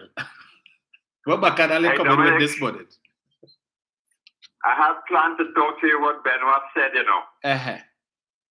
Enemy of the PNM is in the PNM. But we're going to talk about that Thursday, please, God. Did you hear how Munilal started talking last night on the platform? No, I didn't. When he said, he heard Dr. Rowdy say the loss the local election is no big thing or no problem.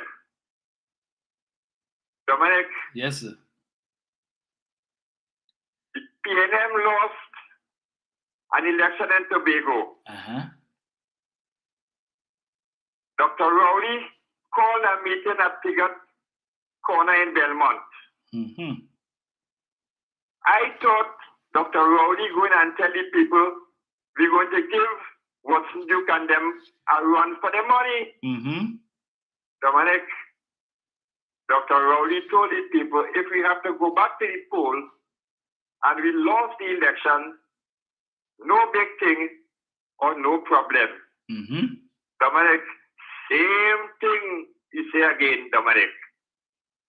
I will leave it there for now. Thank you, sir.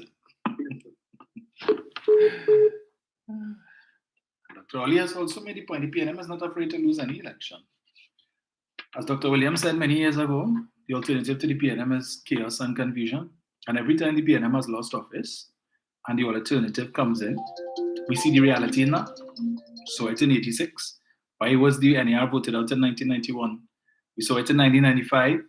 So what happened between 95 to 2001? Saw it again in 2010. What happened? I just said. Hello, good morning.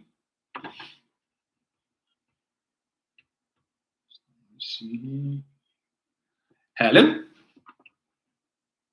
Hello. Hi, morning. Are you hearing me clearly? Clearly, yes. Okay, great. Dominic, the PNM with the new reform for the council is giving you a recipe for life. Yes. As the opposition leader is giving you a recipe for death. Because that picture that she's painting, perfect.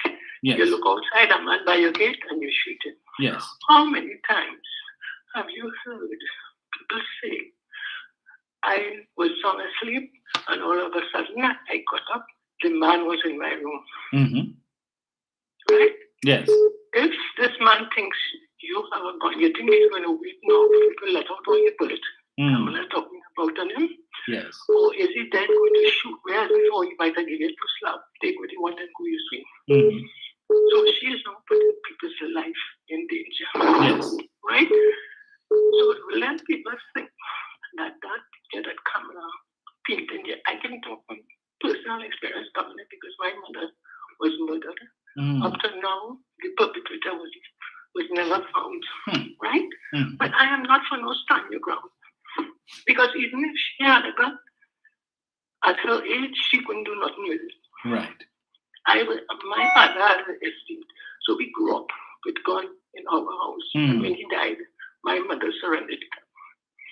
So people better not follow Kamala because they are going to end up in problems. Right? I just wanted to give that little story this morning. Thank you so much. Thank you.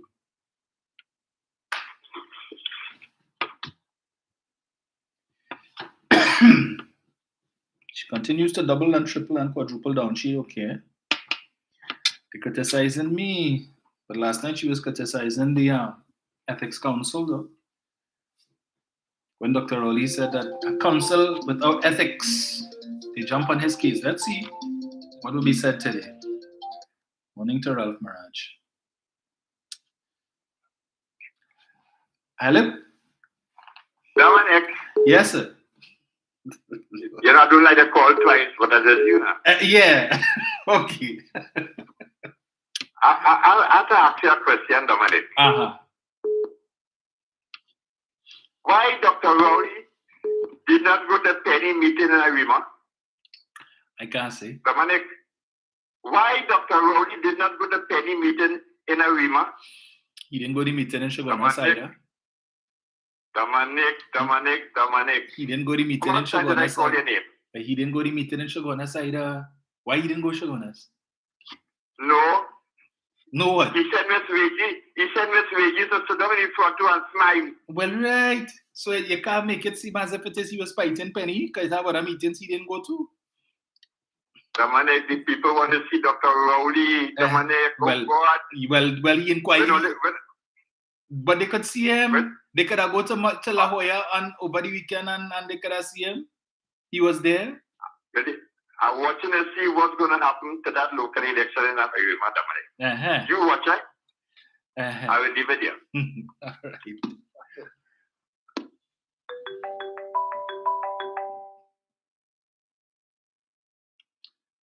Let's see here. Hello. Hello. Yes, sir. Yes, Dominic, how are you? I am good, man. Thank you, man. Good program as usual, good editorials. Thank you. Dominic, important thing last night. Tell me something. That rah crowd last night. Did you hear anything about local government issues? No. Anything of substance? I couldn't stand it. I turned off my television. Right. in contrast to the meeting with the Prime Minister, conversation with the Prime Minister a few days ago. It's much more sane. Yes. And then people coming to you on your Facebook saying, I'd rather a drunkard to lead this country. And then that's what you call our Prime Minister. It could be that. Yeah. So they'd rather choose somebody who's inebriated with alcohol to run the country. Yes. Right? That makes sense to you. Not only that, it acknowledges the fact that the UNC supporters know that the opposition leader have a problem. Yes. A positional problem. The monkey on Shiba. So I understand. I try to understand what kind of donkey logic is that. And I want to tell people something about that standing ground laws. This is local government election, not general election. So standing ground laws to be enacted here, they have to go to the parliament, the House of Representatives, and they must have like about a 3/5 majority. I want to find out if anybody knows about that. You know, Nick? No. Some people are crazy, you know. For those special laws to be passed, they have to have a special majority. They can't do it by a local government election. They have to be put by a general election. And there must be a large party by itself. So all this going about the Senate constitution. Now what you're going to do? So, all right, so let's say God forbid that UNC have more seats.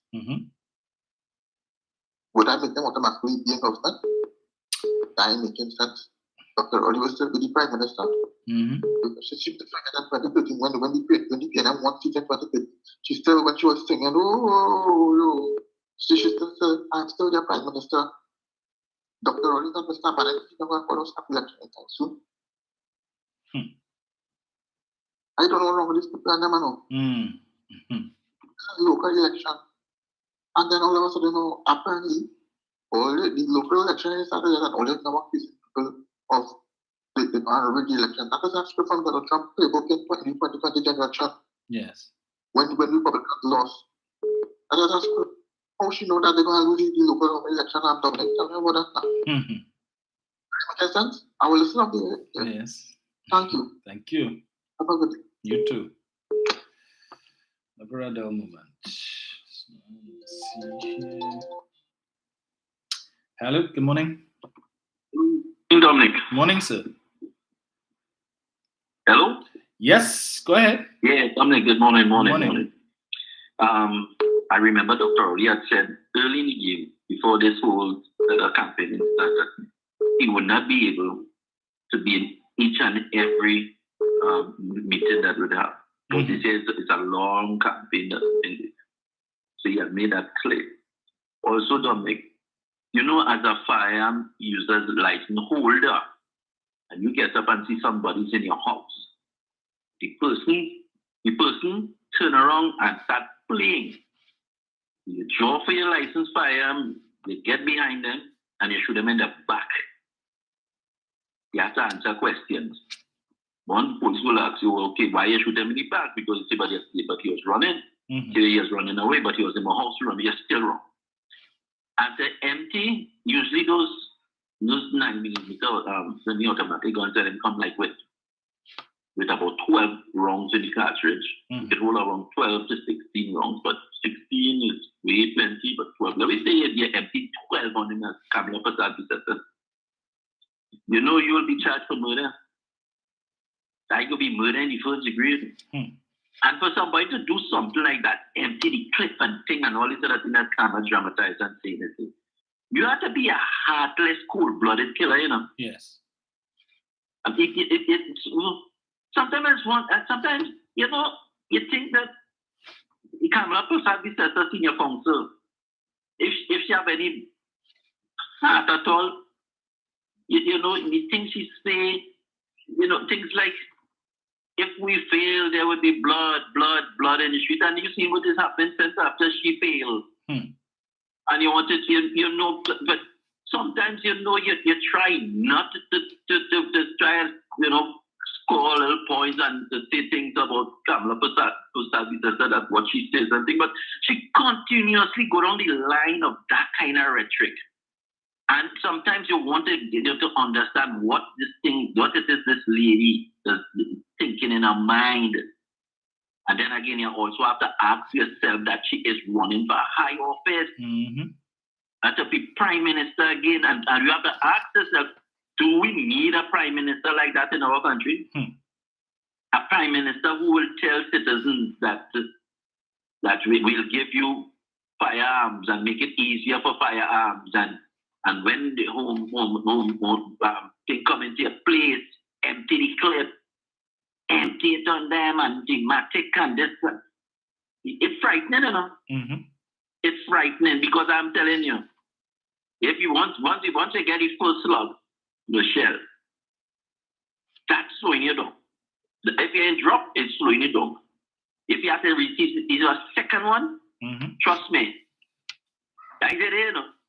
You're dropping, and if you don't get medical attention as soon as possible, you will succumb to injuries. You know? Yes. But for Kamala Pasapi says that to recklessly state that you have the empty clip on them and all kind of things, it's very frightening. And we must take this thing very serious. Because what she's going to do is, that thing will bring down the killings and bring down the crimes. It's going to increase it. And she's backing it up with stand your grounds. And I tell you already before that will cause real problem with families who fighting for land because boundaries are shift. That is my boundary, so and you and thing and that you pull your like too far because they're standing their ground. Two brothers will kill one another, uncles killing one another, sister, this, that, everybody will start, the whole family start to kill out one another. We just always see it happening within a certain family group. You see it happening in Shogunas, where this young millionaire, how he get a millionaire status, I don't know. He was a very wealthy man. Sometimes I wonder what taxes he paid as he get his wealth. Yes. When he died, a matter of fact, even before he died, the killings on the family started it.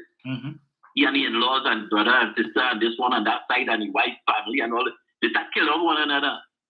And that is also estate. So we must not allow that to slide. What Kamala Prasad said. We have to keep up the tempo, and we have to have it on the front burner that is reckless and she's a dangerous woman. Thank you very much. Thank you, sir. That is correct. That when you can resort to that type of rhetoric to appeal to the population, playing on people's fears. As I said, when you give out your firearm user's license, right? It's easy to say law-abiding citizen. When the non-law-abiding citizen who know he can't qualify, send his aunt and his girlfriend, brother and sister who are law-abiding citizens to get a gun, or guns start to rent out, yeah, you have a new problem on your hand. Brian. Pleasant good morning to you, Dominic Rumi. Good morning, sir. Good morning to your listeners and callers.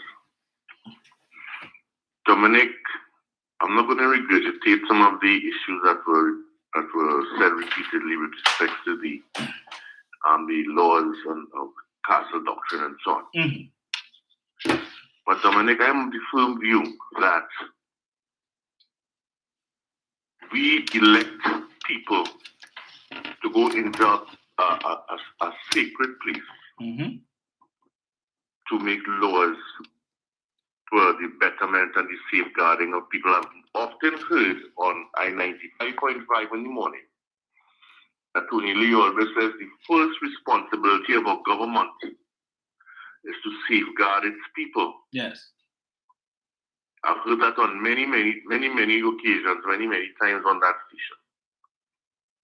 Now, if it is that the government's first responsibility is to safeguard its people, one must ask the question, how do you do that? Yes. Yes? And if it is that the main way is to go in there and make laws to safeguard all of us and to prevent those who want to disrupt that from doing so by one, mainly catching them, getting the evidence and incarcerating them dependent upon the severity of the charge. Now, if I am listening to another wannabe prime minister for a second round, age 73, advising young people and telling them about Trinidad thing, alluding to that, and telling them MTD clip. Not the magazine, but MTD clip. Reload. In other words, I'm telling you to kill. Yes. Protect yourself by killing. Kill or be killed. You understand? And I know that Mr. Chance had indicated some time back, a few months ago, that there were laws being initiated via legislation around the Caribbean in order to attempt to stop that. And the symposium that we held in Trinidad recently, and we asked the United States government to assist us because they are the ones manufacturing the guns to come down to Trinidad. And then I have to listen that for 3 years, a particular individual gave out a large number. He's saying it's a few, but it's a large number of FULs and so on. And then over a million bullets, or assorted bullets have come into the country. And there are still people going to court to take this present commissioner of police to court in order to bring in a further 3.6 million.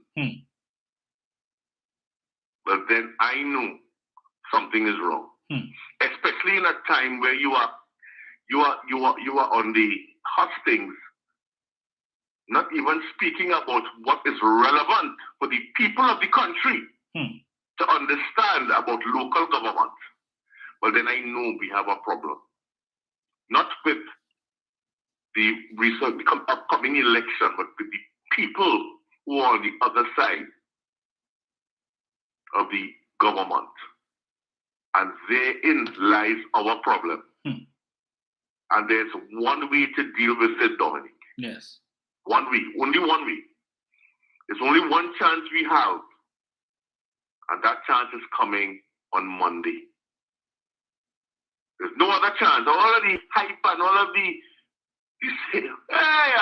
waving of flags and all of that will not matter on the 15th if we don't go out there and do what we need to do and find all the reasons why we should not. Because I listened yesterday evening on another frequency where a talk show host in the evening program was asking a caller, so you're not going to vote? He said, I really, same old. He said, yeah, but don't mind your, hear what the talk show host telling him, the caller, don't mind your egg, get nothing. I feel he should still go and vote against them. So in other words, he is telling his listeners, if all you don't get something from the government, vote them out. That is the mentality of a young African talk show host talking to a caller. Don't mind your egg get nothing. Go and stain your finger against them. Because you ain't get nothing. So you understand the mentality, Dominic? Yes. That is the mentality of some of the young urban youth. Because they're not listening to Foster Cummins and all of these things. If you ask the youth, what does Foster Cummins as Minister of Youth, who is there for you, offer you? Many of them cannot even begin to talk about two of the things that he offers. And therein lies our problem. As much as one would try to educate and keep repeating the same things that we call it on a daily basis, many of them are only hearing one thing. And it's a shame. But we have to continue to try, Dominic, because without those youth, generations of our children will be missing. Correct. Dominic, I want to thank you very, very much. And I would like to ask the youth, especially those young people, especially those young entrepreneurs, those 20,000 entrepreneurs, don't throw away your future over a clip. Don't do that. Or the irresponsibility of some of your seniors. go out and vote resoundingly for good governance, what is being offered by this government. And at the end of the day, you'll be richly rewarded for your efforts. Yeah. Thank you, Dominic. Thank you, sir. Well said. When it is you have things like Light Them Up and MTD Clip is resonating and is gaining more traction and programs to help young people to handle their stories, you know we're in a bad place. Final call for this morning. Let me get this here. Hello, good morning. Hello? Yes, good morning, Dominic. Morning, sir. Yeah. Now, you know, I have a different perspective on certain things that are going on. Mm-hmm. Because some people accuse me of having a sort of, you know, what they call it, a theorist? Conspiracy theorist? Yes.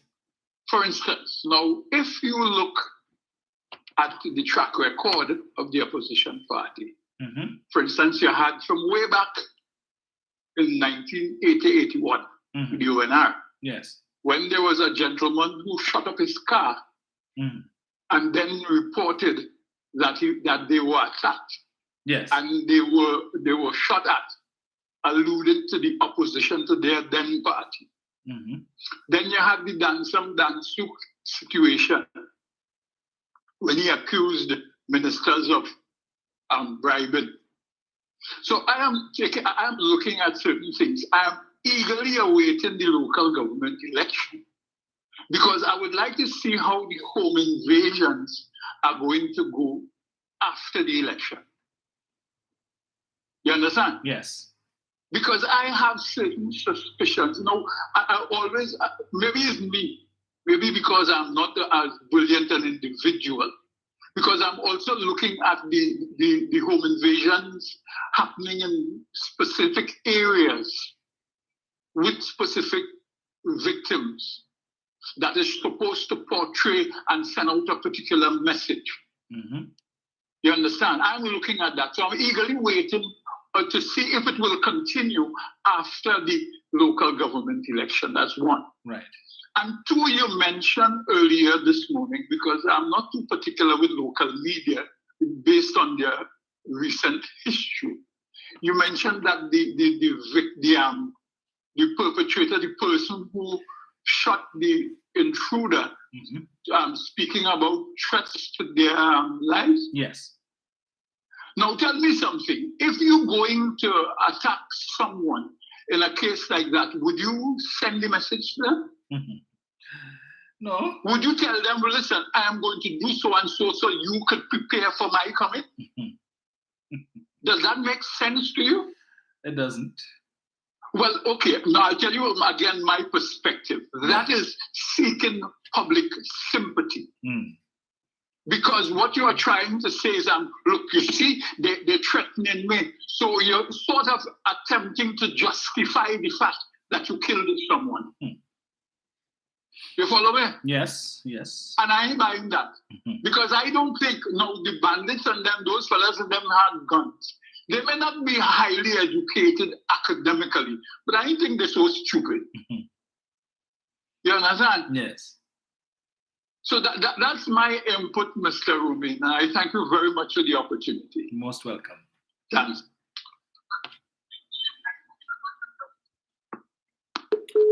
So what is it time? 8:55, folks. So thank you all so much for joining me this morning. Apologies for Sunday, but I did indicate before that I may have had an event to attend, and I was just awaiting confirmation, and I did get confirmation, and so I was unable to do the live on Sunday. But join me this evening on Real Issues with Dominic Romain on Synergy TV. Still haven't gotten confirmation yet for my guest. Hopefully that confirmation will come by 10 o'clock or so. Jennifer, I get confirmation, I'll call in here, you know. So I just put in your notice, Jenny. Right. So folks, thanks again. Enjoy the rest of your day. May it be a productive one. And we'll chat this evening, tonight, and then of course on Thursday, but tomorrow night, well, we'll see how that goes. Just have to confirm my guests for this week. So it was nice, and yeah. I'll tell you, I'm not advising anybody to empty the clip and reload and all of that. I'm not of that, right? So we'll chat later. I'm gone.